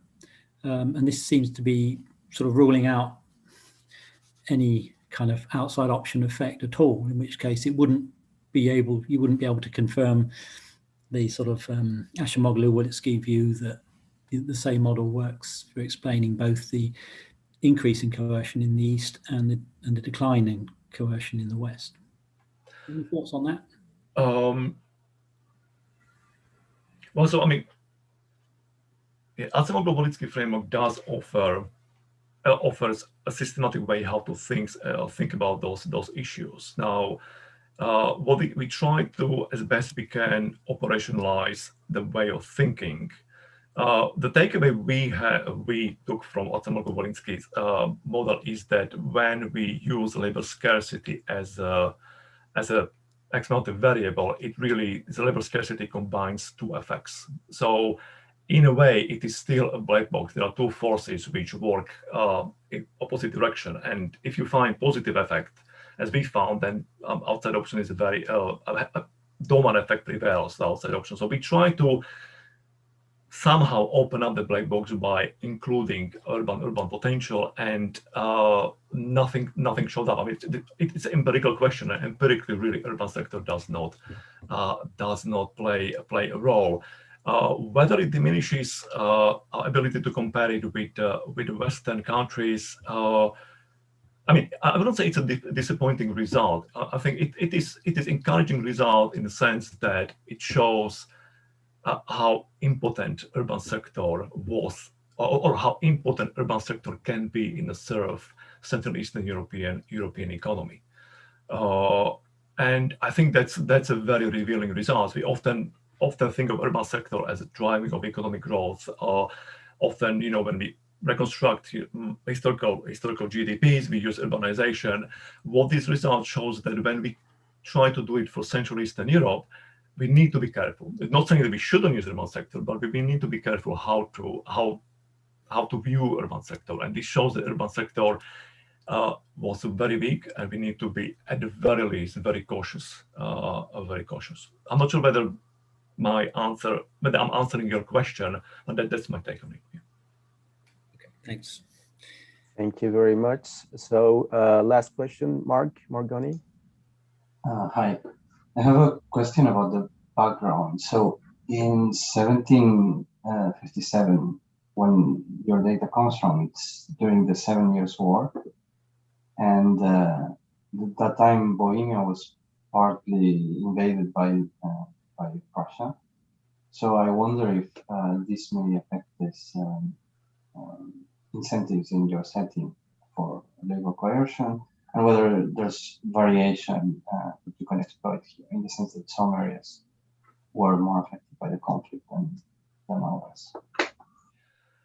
So the 70s, I mean, so we have Bohemia, we don't have Silesia, and most of the, I mean, what was the price piece of land of Austria that the Prussian won? It was Silesia. So in that respect, I mean, this we don't have, I mean, really, it is not directly related to 70s war. We looked at the geographical distribution, and there does not seem to be a strong correlation with any kind of war activities that took place during 7 Years' War. Now, the reason is that the main reason is that, well, it was published in 1757. Okay, it was finished compiling in the early 1750s. So what it really reflects is not the year 1757. It reflects the first couple of years of 1750s. Again, this is the economy which is stagnant. It is sluggish. So levels of labor coalitions do not adjust that quickly. So when you have something in particular year, let's say 1750, 1751, you can be reasonably sure that the level of coalition really was very similar a few years before, a few years after. Thank you very much, everybody. Thank you very much, Alexander. I would suggest we continue. We move on with the next paper. So it's Tordesillas, Slavery and the Origins of Brazilian Equality by Thomas Fujiwara from Princeton University, Humberto Laudares from the Graduate Institute, and Felipe Valencia Caicedo from University of British Columbia. Please go ahead. Can you see the screen, full screen? We can, yeah. Okay, great. Thanks a lot for including the paper in the program. This is a joint work, as you said, with Humberto Laudares, who's joining as well, and with Thomas Fujiwara. And we'd rather be in Geneva, but we can do it online. So let me start with the economic motivation, or just general motivation of this paper and why we're focusing on Brazil. So the argument that slavery is associated with the current inequality, underdevelopment, poverty is quite widespread in not only in economics, but in the social sciences in general. And we know a little bit about kind of the causal potential impact of slavery kind of on the sending side, on the origin African countries, but we know a bit less on the receiving end of the spectrum. And it's hard because obviously slavery is going to be an endogenous decision. Some slaves are going to go to mines or to more productive activities. And we also many times lack historical data, especially at a high degree of detail and disaggregation. So why Brazil? I mean, we think that Brazil is particularly well suited to study the consequences of slavery, again, on the receiving end, as one of the largest, or I don't need to qualify that, the largest recipient of African slaves in the transatlantic slavery trade, and also the last country to abolish slavery in the Western Hemisphere all the way up to 1888. And also, like, now you look at the modern part, according to the 2010 Brazilian census, where one of the ones that first ones in recent times where you can actually self-identify yourself, the majority of people define themselves as non-white. So this is a Black or mixed race. So this is very much present even in the census today, like this Afro-Brazilian heritage. And as you probably know, Brazil is one of the most unequal countries in the world. So kind of the motivation of this paper, the flip side is not only like what's the long-term impact of slavery, but also what are the historical roots of one of the most unequal societies in the world today. So what we actually do in this paper is that we exploit econometrically, it's going to be an RDD paper, the discontinuity that it's provided by the Treaty of Tordesillas, of which I'm going to tell you a little bit more about, that predates the actual discovery of Brazil. So, and using that to identify slavery, we do find actually that it is leading to higher inequality. Obviously big questions, but we also have big guidance. It's essentially a re-examination, a quantitative re-examination of the Engerman and Sokolov hypothesis, original one published in 1997, just to be on the same page, basically from natural endowments to slavery, which is a colonial institution, to economic inequality, to underdevelopment. So in this paper, what we're going to focus on is that link between slavery and inequality. So let me be brief in the literature.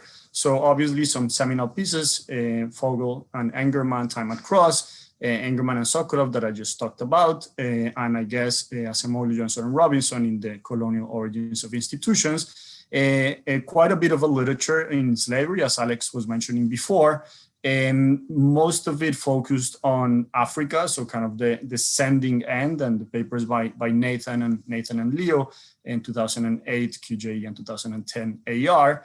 If you focus on the Americas, I mean, I guess one reading of Melissa's paper is a type of forced labor, clearly not slavery, with the Mita, but there's not much. So there's some papers kind of at the cross-country level. There's also a chapter by Nathan, but there's not much, especially south of the US border. So we want to try to enter or to cover that missing gap. So let me, as I said before, tell you a little bit about the Tordesillas line. The history of the Tordesillas line is the history of the discovery of the Americas. Christopher Columbus comes back to Europe. There is a dispute about, like, is this going to be Spanish? Is this going to be Portuguese? Because the Portuguese didn't sponsor him, because they actually knew quite a bit about seafaring, and they thought that this was crazy. They do the usual thing, which is to go to the Pope. They draw a line, which is the now called the Treaty of Tordesillas, the Tordesillas line, which is separating the world essentially into two big halves, one which is going to be Portuguese, one which is going to be Spanish. Maybe it's easier to explain this with a map, actually a super famous map, the Cantino map, one of the very first ones to have that line. So they know where the Cape Verde Islands are. They draw a line and they say to the right is going to be Portuguese, to the left is going to be Spanish, essentially to protect the access that the Portuguese had in the African coast, which is going to be important later. And that's essentially the history of the eventual colonization of Portuguese South America. As you know, there's not even a continent then. In Columbus' third voyage, and eventually in the explorations of Pedro Alvarez Cabral, they find Brazil, and this, as I said, was kind of like sets the foundation of the Brazilian Portuguese Empire as it came to be known. And there's a beautiful book by Tamar Herzog on this called The Frontiers of Possession. Of course, long history that I am collapsing here a bit, but eventually, like, this lays the foundation for colonization. And it's not until the Treaty of Madrid in 1750 that Brazil gets its modern boundaries confirmed by the San Ildefonso Treaty of 1777. And so this is how it looked in 1502.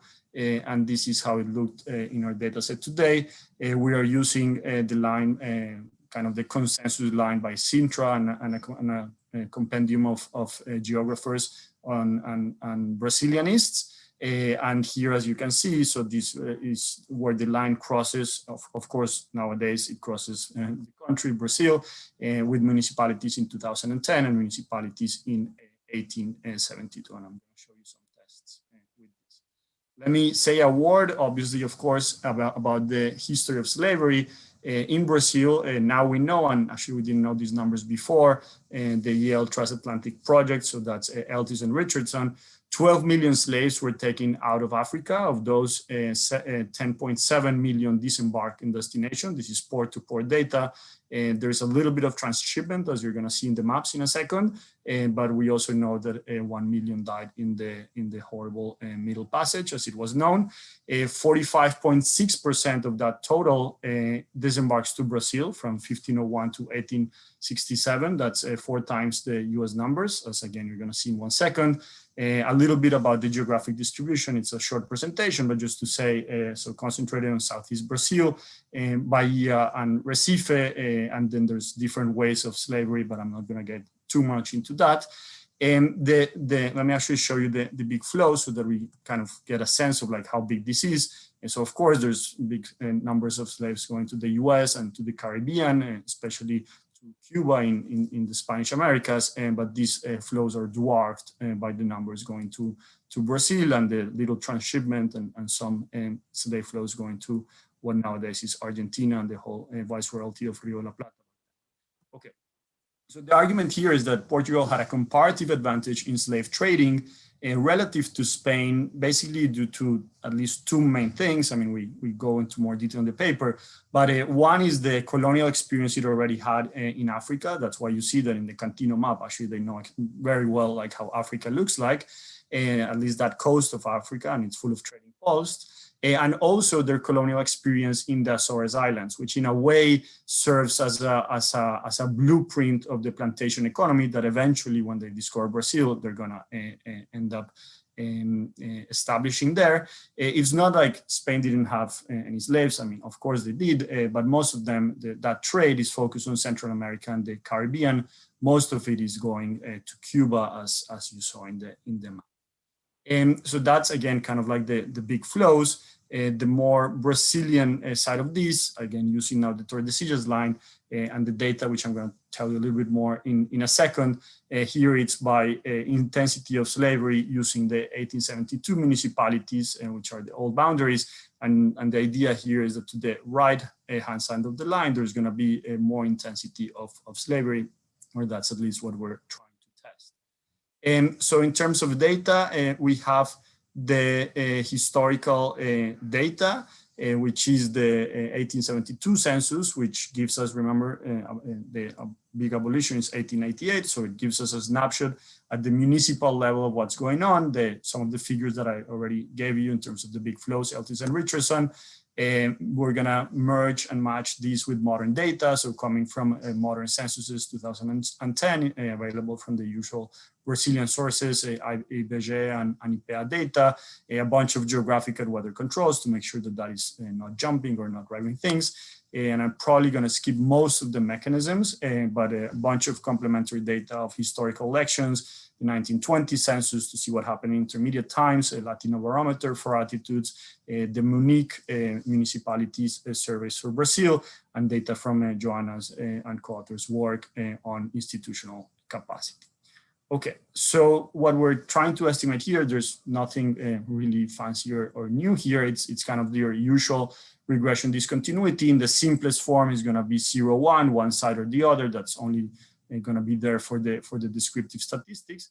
And we're going to estimate these kind of using, again, the standard methods of having distance, in this case, to the line as a running variable using the CCT, so canonical, cataneo, antitinu methods. And the kind of the different thing that we're doing here is that we're also estimating a donut, so like a whole, following Barreca and co-authors in the QJE, given the uncertainty of the line. Like, we know that the line was maybe in some area, but we don't know if it's exactly there. So we're kind of like leaving that a little bit uncertain, and we think that this is kind of the estimation that fits best. Of course, it's robust to other things, as I'm going to show you in mostly pictures. We're not going to do anything beyond the second polynomial, following the advice for Gelman and Imbens, but happy to discuss kind of the more technical details in the Q&A.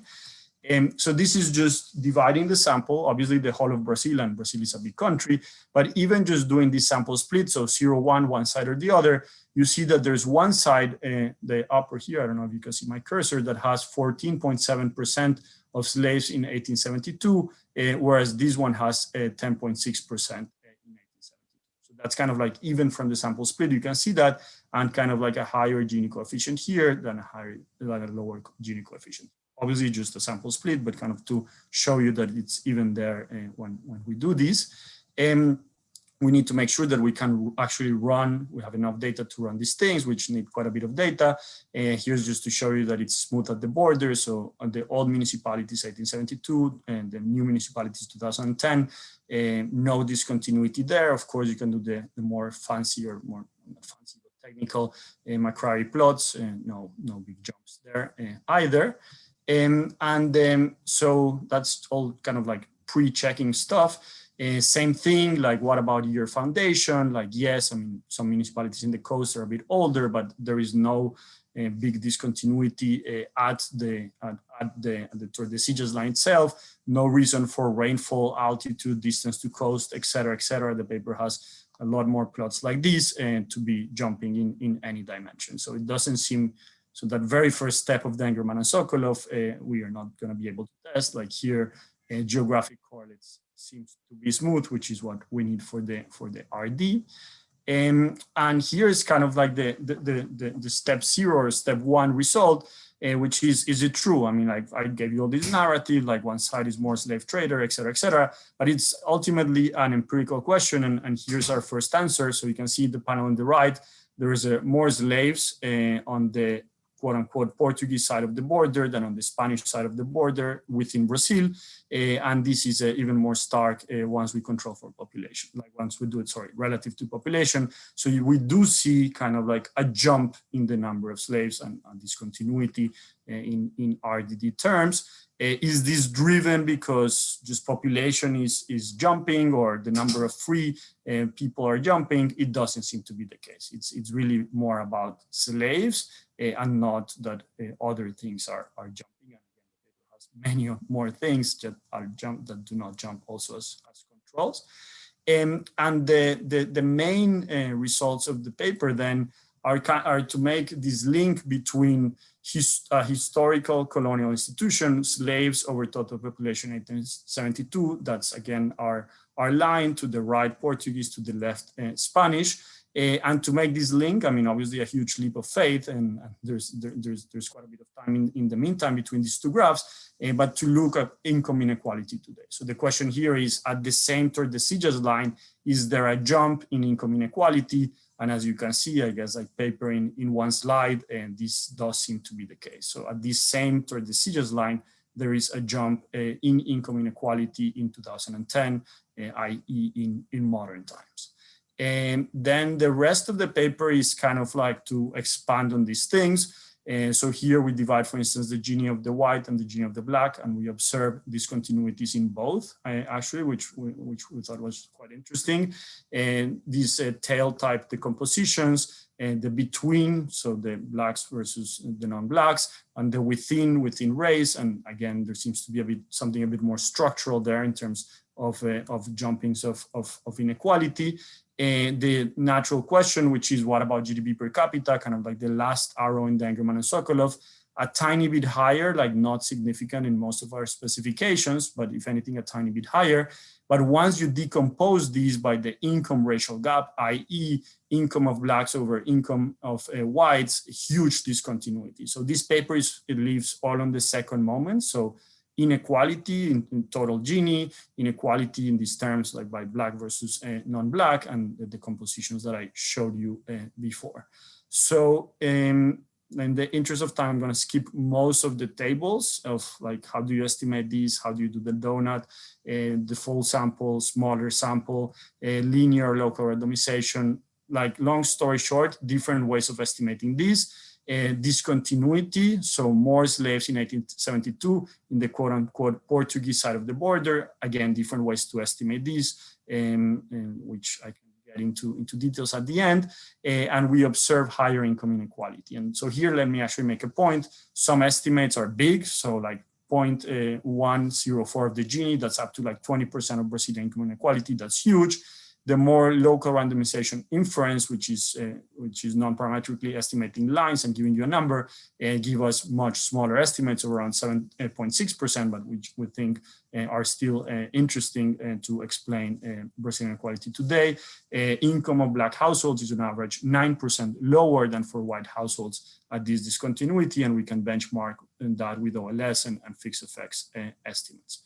So let me say a word, not more, about potential mechanisms of transmission, of which we have quite a bit in the paper. So obviously slaves are indeed a population without wages, but also no assets and no education. So here we're taking that posthumous Gary Becker paper quite seriously of education is kind of at the core of intergenerational income inequality, and also following the kind of the checklist that Engerman and Sokolov provided in their 97 and 2002 pieces of what about land inequality, what about racial imbalance in education, what about institutional capacity. Let me just again give you a snapshot of our results. We don't find much in terms of inequality of land per se, quite a lot on the educational racial gap, a bit of a terrible picture given the outlier, but let me give you the number in a second. If anything, a little bit more of expenditure in education, so it doesn't seem to be an expenditure thing, but a little bit of a lower institutional capacity coming from these et al. Works. I mean, again, just kind of like give you the summary with the numbers. We observe around 11.4% lower education in Black relative to white households, again, at this border. I am, I guess, almost done. So let me just say what the longer version of the paper and the presentation has. So we also look at the intensive margin using the system of donatory captaincies, which is only the Portuguese part. We test whether this is driven by colonizer identity. So is it just that we're Spanish or we're Portuguese and that's why? So the Dutch are probably very different culturally from the Spaniards, at least relative to the Portuguese. And we find kind of like consistent patterns in the sense that like what matters is not being Dutch, but what matters is like how many slaves you brought. And given the uncertainty of the lines, and let me actually maybe show this result, instead of saying like, oh, this is the line, we can just like let the computer kind of do it agnostically. And we do find that kind of like the maximum result, and the global maximum is very similar to where we're getting the line to be. So this is the effects on inequality. And the other potential mechanisms of transmission that I didn't have time to look at, voting, structural transformation, health, demographics, racial discrimination, trust, consistent with what Leonard and Leo did, et cetera, et cetera. So let me just conclude in the interest of time. In this paper, we showed that the number of Black slaves over total population in 1872 was discontinuously larger on the Portuguese side of the Tordesillas line, at least compared to the Spanish side. We applied a donut RDD design, and the effect that we find in modern inequality is quite large, up to 20%, which is probably an incredible number, but with a more conservative number of explaining around 7.6% of a modern Brazilian inequality. We believe that possible channels of persistence are income racial imbalance and especially educational racial imbalance, though we're finding some complementary evidence in terms of institutional capacity, local organizations, and trust. So I think I'm on time and looking forward to your questions. Thank you very much, Felipe. Excellent timing. So are there any questions?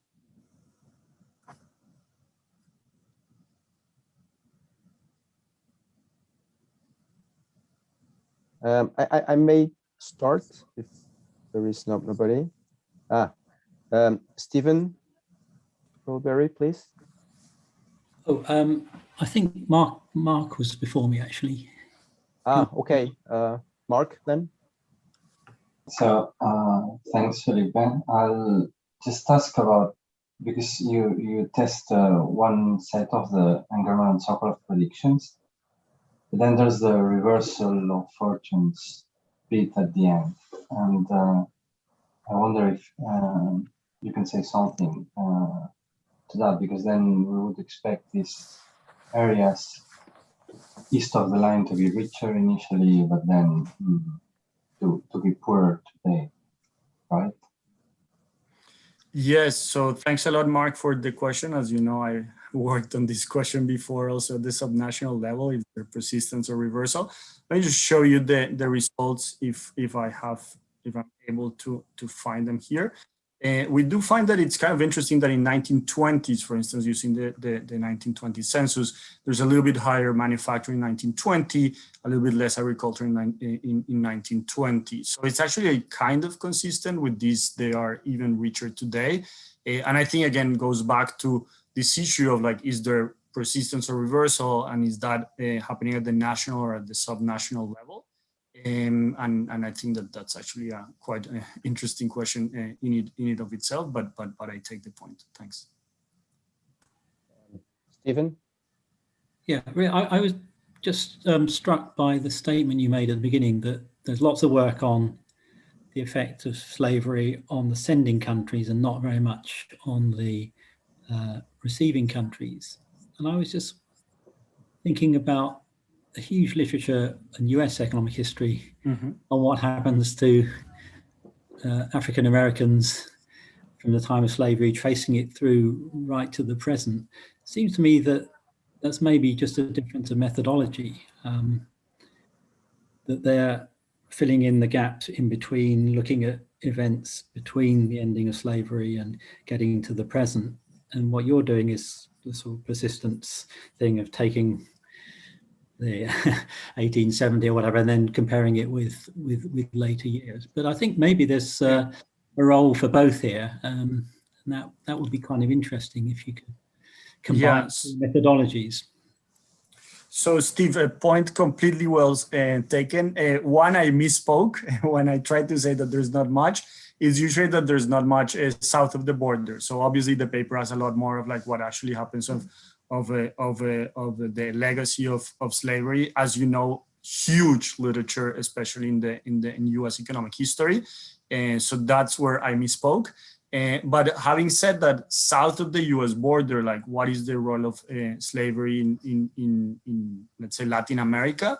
Very little. Like there's one paper by Samuel Johnson and Camilo Garcia Jimeno for Colombia. I mean, there's some work here and there, but not really much. But I misspoke in the sense of like where there's not much is in South America. Huge literature. I mean, yeah, from Fogeldan, so you name it. Yeah, I think it'd be great if we could have both. Yeah. Yeah. So, but having said that, I think that there is scope for talking more to this literature. So one thing is just me speaking on a short presentation, but the other is like, okay, like what can we learn? And because sometimes people ask me like, okay, and what's the benchmark number for the US? And I struggle a bit, like what number should I give them? Like the one that Gabriela Bertocchi estimated, the one that Nathan has for the cross country. Like it's not clear, you know, like many papers that they say, okay, but give me the number for the US, is this big or is this small? I'm not sure what number I can give of like this, like slavery to inequality, elasticity, if you want to call it that way. But I mean, huge, rich, and actually there's a lot of work that we're doing now in terms of mechanism, which is taking all this literature seriously. Let me just say two. So for instance, the impact on voting, right? Like that whole agenda on voting and Southern politics in the US, and we're following that work in political science, and work on the judiciary, which several people have said like, oh, maybe it's like more like quote unquote institutional racism, and it's through that, so like trying to test that. But no, I mean, huge literature in the US as we both know. So yeah, thanks. Yeah, thanks, Felipe. We still have a couple of questions, and we have 5 minutes remaining. So let's keep happy to collect. Rui, please. Yeah, very quickly. So in the interest of placebos, so you mentioned that the Brazilian borders were only secured with those two treaties in the second half of the 18th century. So did you try those lines or those borders? But of course, you know, I know that I'm falling into a problem because the borders were not exogenous in this case, right? If there's some plausibility for the exogeneity Tordesillas, you really can't do it. But this then feeds in on my real question, which is, you know, how much evidence do you find of Portuguese settlement west of the border before the settlement, right? And so, you know, effectively, how effective was this border? And this, you can't just solve this with your donut, because of course there was this, you know, this perpendicular penetration, right? The bandeirantes that we're getting and colonizing and so on. Yeah. Twice. Yeah. Great. Thanks. So I really like the points, but let me collect more and then say a word about that. So just Alexander, please. So this might be like a semantic issue, but I think it's important since you try to have a story about the persistence of slavery over time, and you're using RDD and causal impact. The causal impact is at the borders and at the border only. So the further away you go away from this continuity, that causal. I mean, it's immensely difficult to generalize to other parts of the country, but you are trying to really link 1870 RDD design to the present, and I think being more cautious, you know, is called for when you try to think of channels, because if you try to think of channels, these are the channels which are pertinent if we want to think of causality only to those very narrow border regions rather than the entire country. So I think that's the main limitations of RDD, as great as it is to tease out causality when it comes to interpretation and generalization. I think we need to be careful, that's all. Totally well taken. I don't know if there's anyone else before I say. No, please, Felipe, go ahead. No, so let me start with the last one. Totally. I mean, we're identified at the border, and there is going to be a trade-off between relevance and identification. And can we generalize this? And can we do like back of the envelope calculations to say for the whole of Brazil? Totally well taken. And so all of the results are true at the border. And then can we generalize? I mean, again, we can benchmark using fixed effects, OLS, and like give you kind of like the quote unquote dirty estimate, but I take the point. Placebos, that's what we did here of like just run X number of placebos of running every single point, or just kind of like looking at some alternatives of these would be like kind of like the second consensus line, et cetera, et cetera. But we are working exactly on what you mentioned, which I would probably call it like the step 0 of like, okay, like you have a year of foundation, but who really founded these municipalities? That's precisely what we're doing now. So totally well taken. And again, can't recommend enough Tamar Herzog's book, Frontiers of Possession, which is 300 pages of delight of only about this and the uncertainty and like where is the line, like how is it bound or not. Thanks so much. Thank you very much, Felipe, and thank you, everybody. I would suggest we move forward with the last presentation, The Mixed Legacy of Colonial Rural States in Mexico by Luz Marina Arias from Stanford University and CIDE, and Diana Flores Peregrina from University of California, Los Angeles. Please go ahead, Luz Marina. Thank you. I'm trying to put my slides. I just don't see them. Let me try again.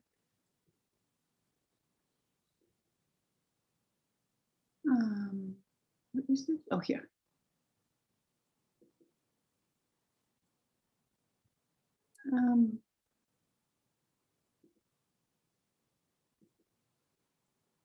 Ready, right? Okay. Oh, sorry. Let me. Okay, so thank you for the opportunity to present this paper in this symposium, and thank you all for being here.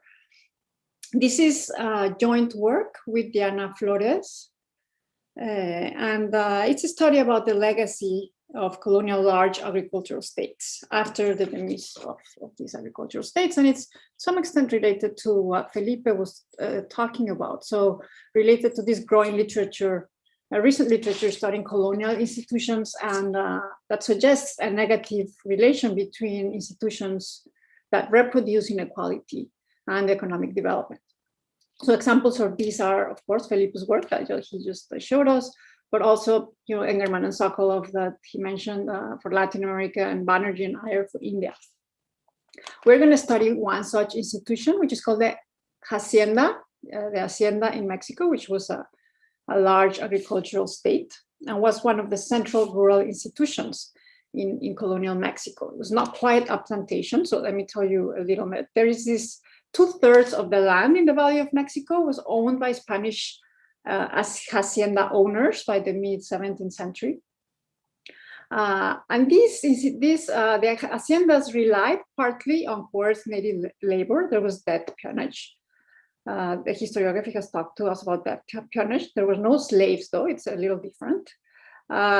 But indeed, it created inequality in access to land and water because haciendas would cultivate the irrigated valleys while they would push the natives to the uplands, rain-fed uplands.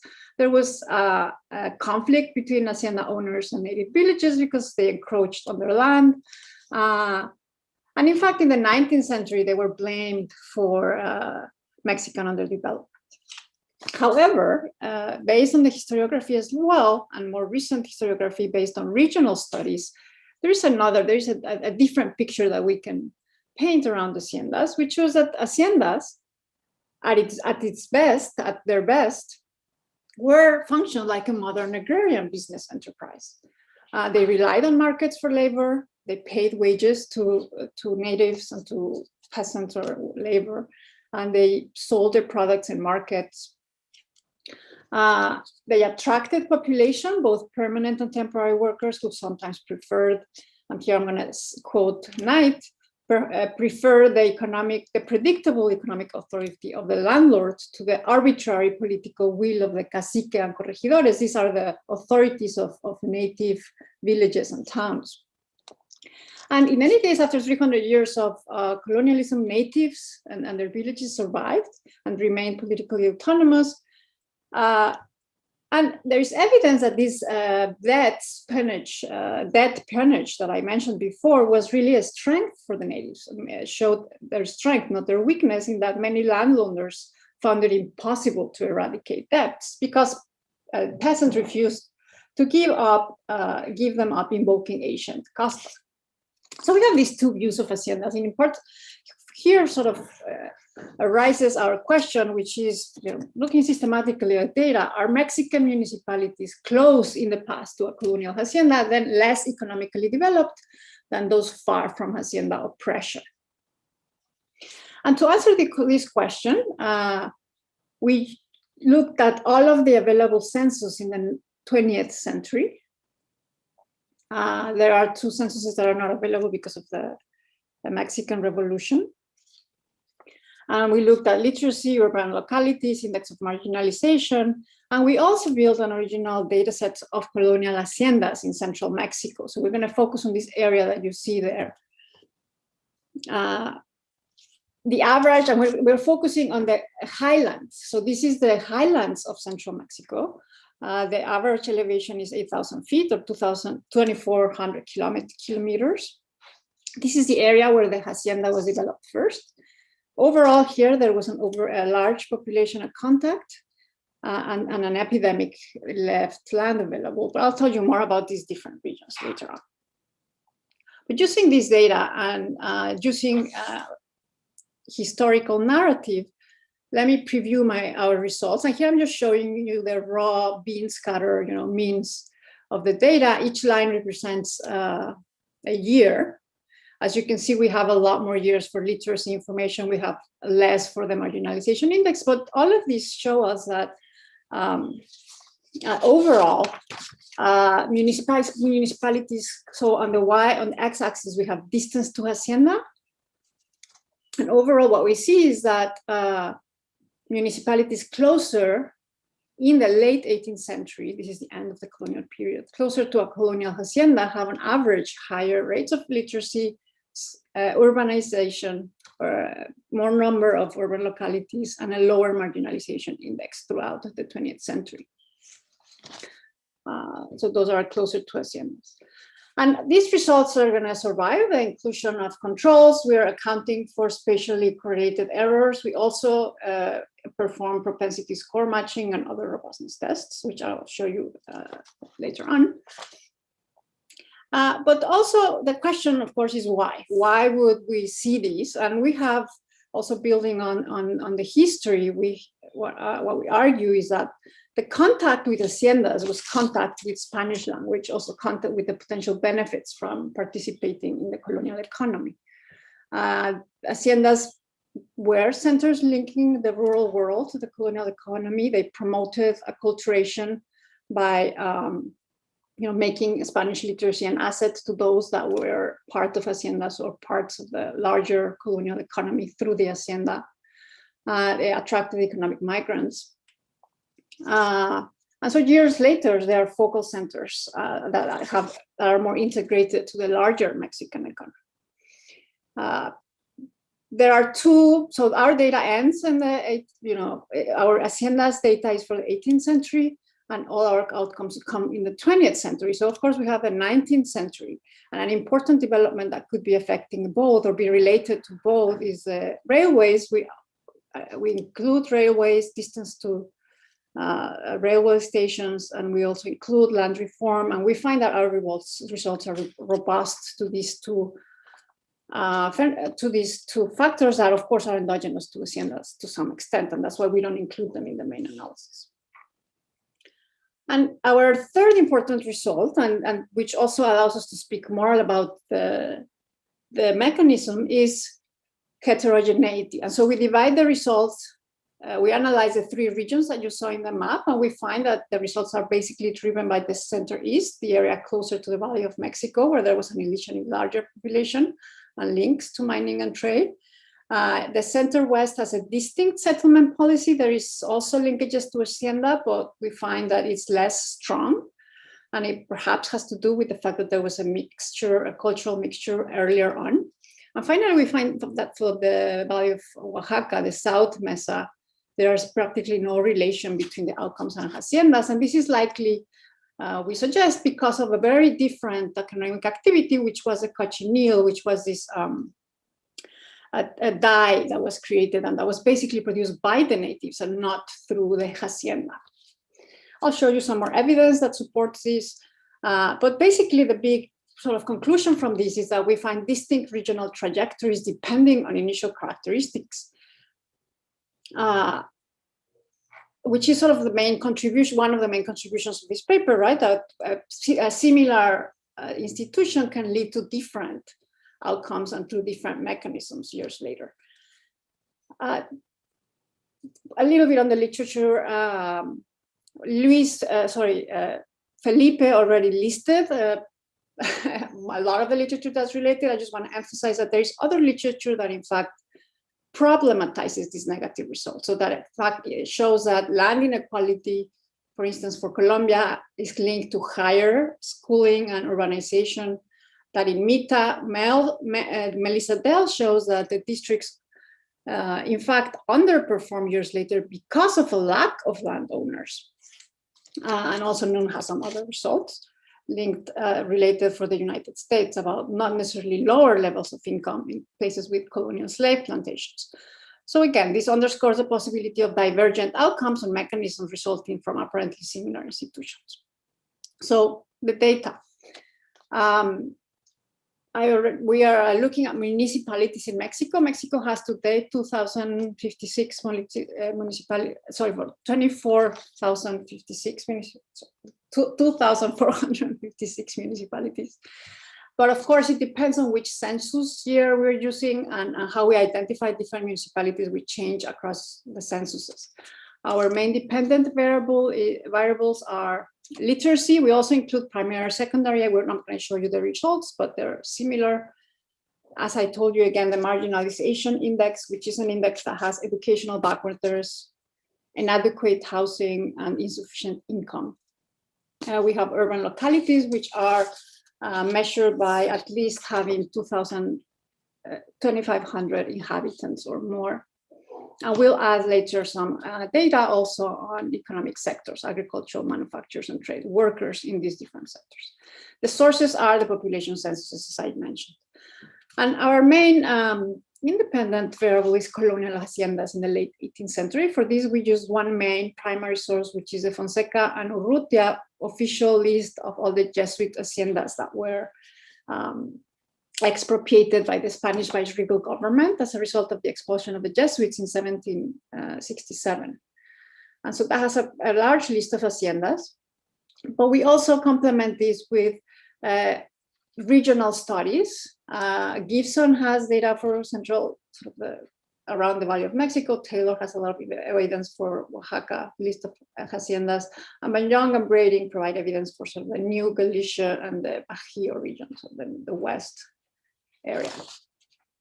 And an important part of this was locating each of these haciendas. And so for that, it was easy to get this archive of historical localities because some localities still have the name of the hacienda. Out of a list of 412 haciendas, we identified 366 of them, the locality of 366 of them. And these fall in 208 municipalities in this area that we focused. Importantly here is that the locality identifies the hacienda headquarters. It's really hard to know what was sort of, how large was the land occupied by these haciendas, and many of them in fact had land that was not contiguous.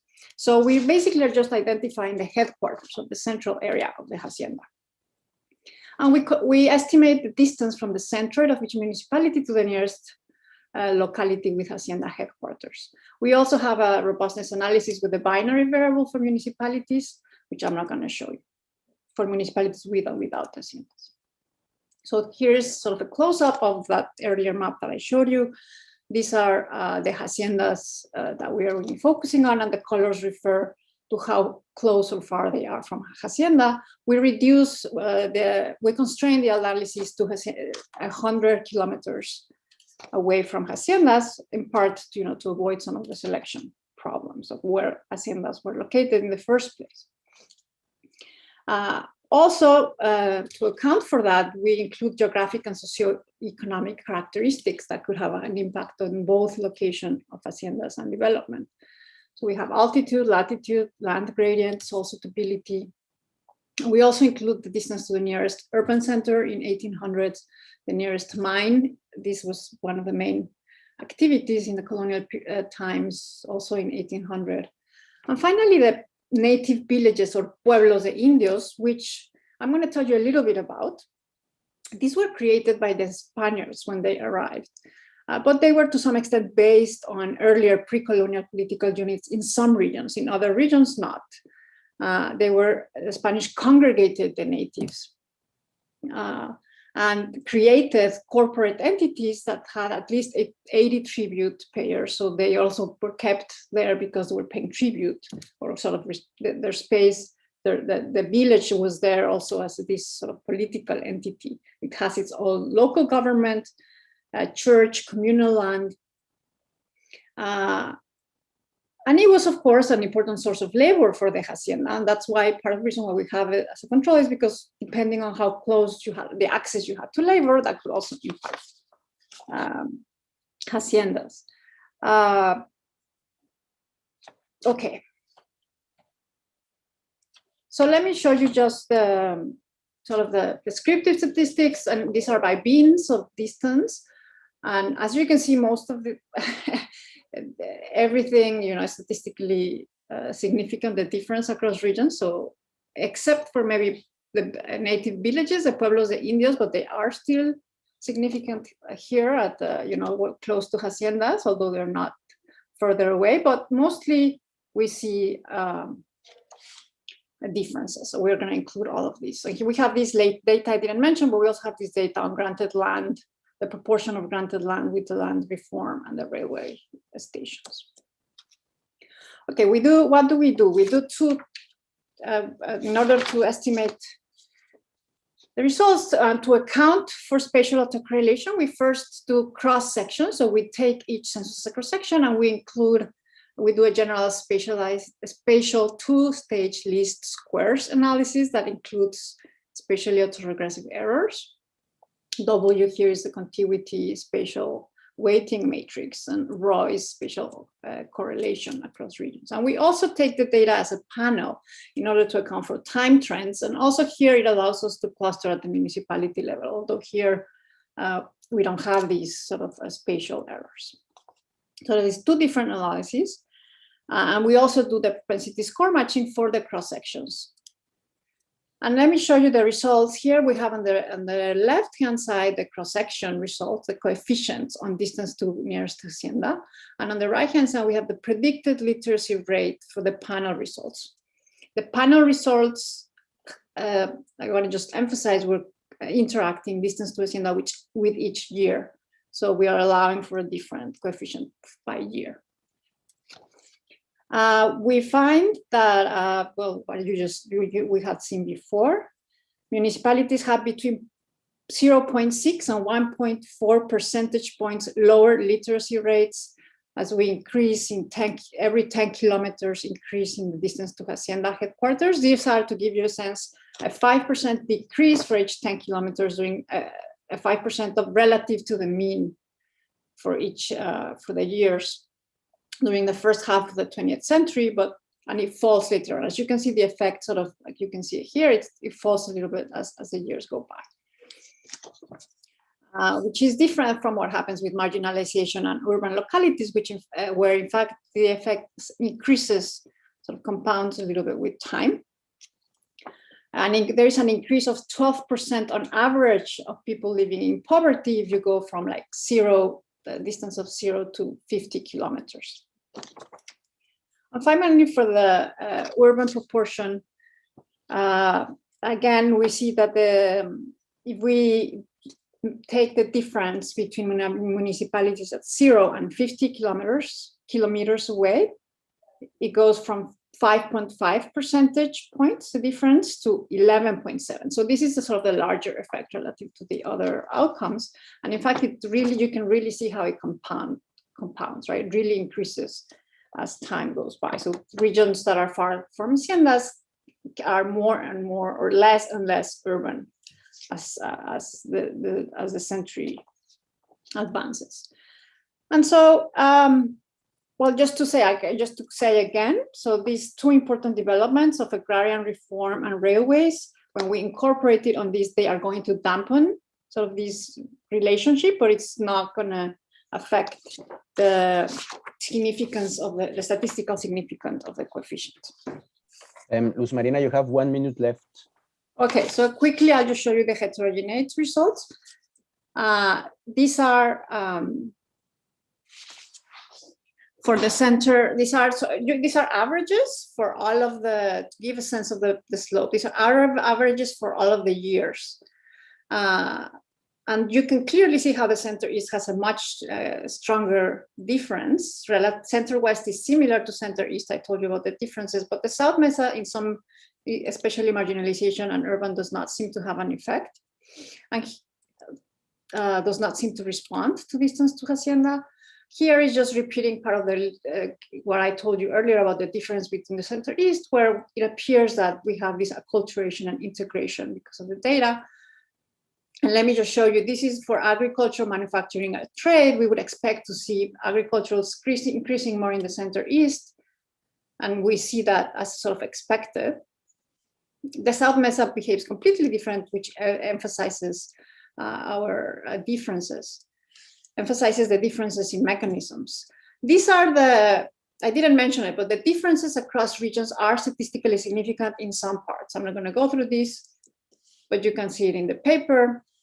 The center west has an extensive cultural and ethnic mixture, as I told you, and the mechanism seems to be related both to haciendas, but also to the fact that ethnicities were mixed earlier on, and Spanish was more of an asset from earlier on, and integration to the colonial economy as well. For the South Mesa, we have a mountainous terrain, we have smaller haciendas, and we have the importance of this other product that's not linked to mining or trade. So to conclude, I've shown you a temporally and spatially disaggregated analysis that emphasizes that municipalities farther away from haciendas during the colonial period have on average lower rates of literacy, schooling, and urbanization, which strongly suggests that haciendas attracted economic migrants and promoted their Spanish acculturation and participation in the larger economy. Yet, we find divergent paths across regions. And this heterogeneity seems to be related to initial population densities, land availability, settlement patterns, and male-colonial activity. So a lot more research, I think, needs to be done to link this to the legacies of different institutions, specifically the hacienda. I just want to conclude the main contribution as our message is that the possibility of different outcomes and mechanisms that can originate from the apparently same colonial institution. Thank you. Thank you very much, Luz Marina. So we have one question now. Alexander, you want to? Yeah. Thank you very much. I mean, Luz Marina, we are getting toward the end of this workshop, so allow me to ask you something more philosophical question related to those studies. I appreciate all the effort, econometrics, and thoughts given into the paper, but let me voice a concern I always had with long-run studies. I really appreciate that you try to really find quantitative, channels through which haciendas might have affected long-run growth. And I think with all the respect, if I want to play devil's advocate, despite the fact that you are finding all those various paths across decades, identifying assumption is that controlling for all the things that you control, there is absolutely nothing else that could have affected.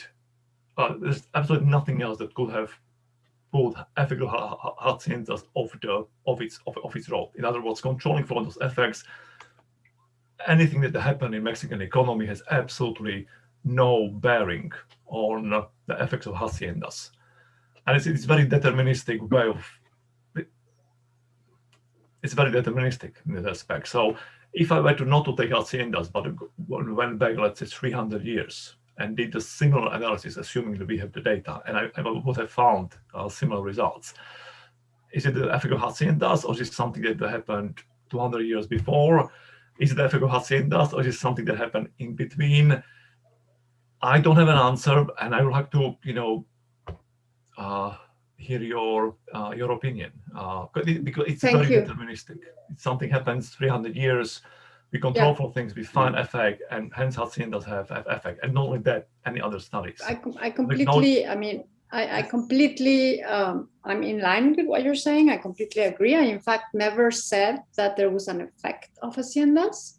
I, in fact, read this, and that's what I emphasize, that haciendas show that we see different paths of development that seem to be related to this institution, to this hacienda, but that really, when we look deeper, we find that it's really hard to say that one institution could have an effect, precisely because we find, and I'm showing that this having an hacienda is linked to differences in these outcomes, which at first seem to be linking to one specific, positive link with the outcome. So partly, I think this paper is precisely trying, first of all, I'm not providing a sufficiently fancy econometric identification technique to be able to say that I'm showing effects.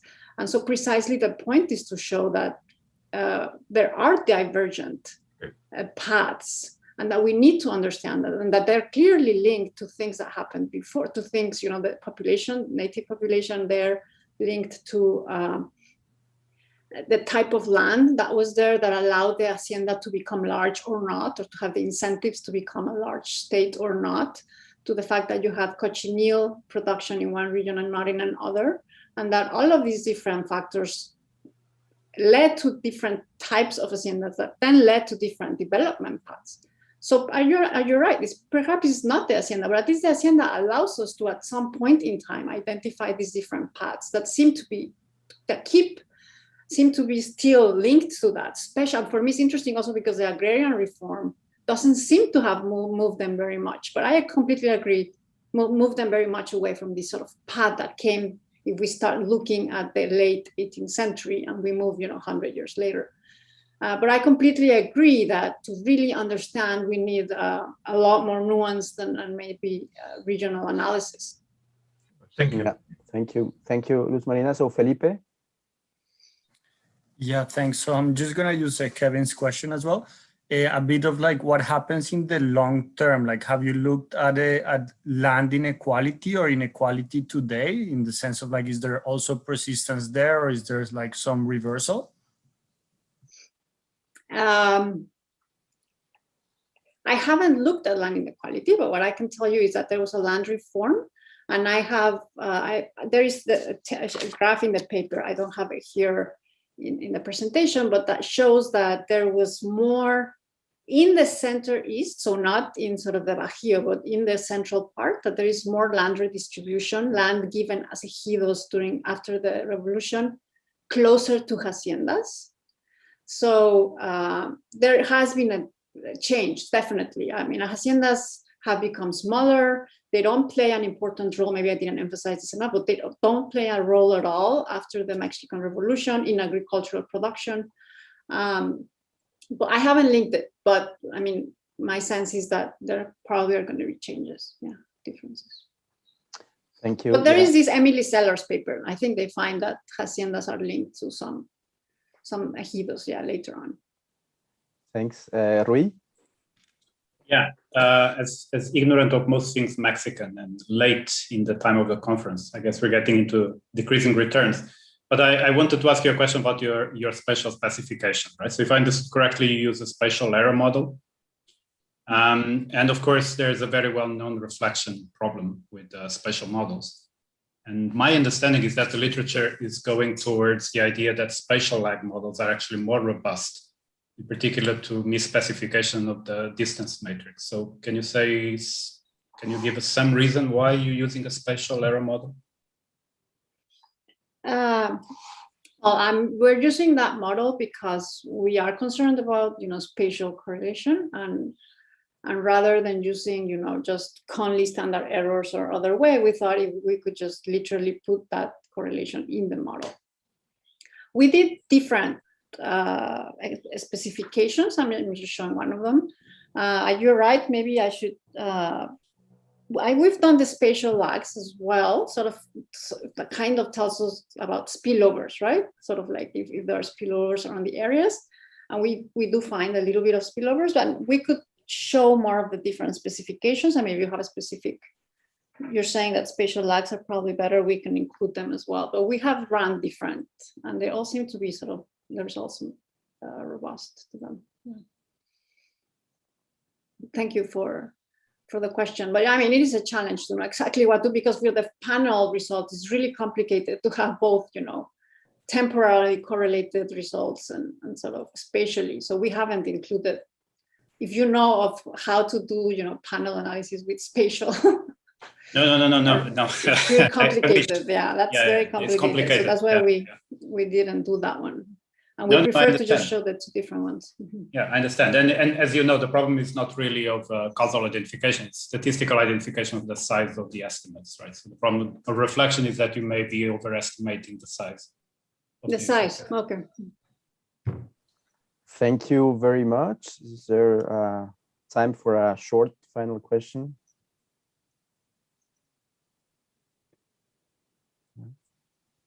Well, thank you very much.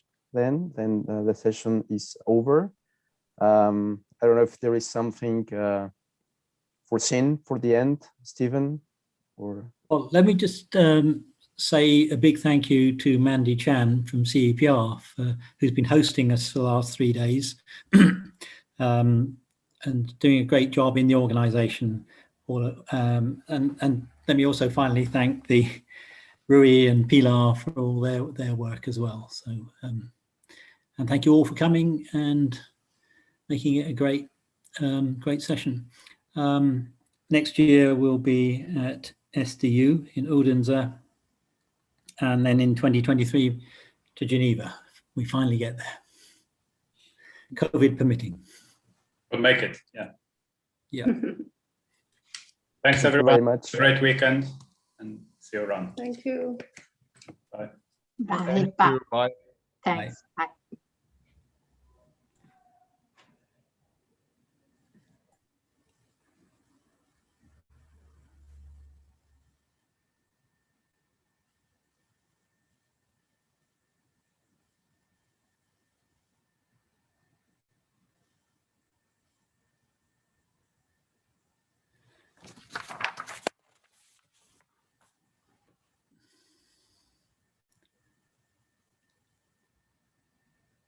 Okay, I think everyone's left. So thanks once again, Mandy. Really appreciate it.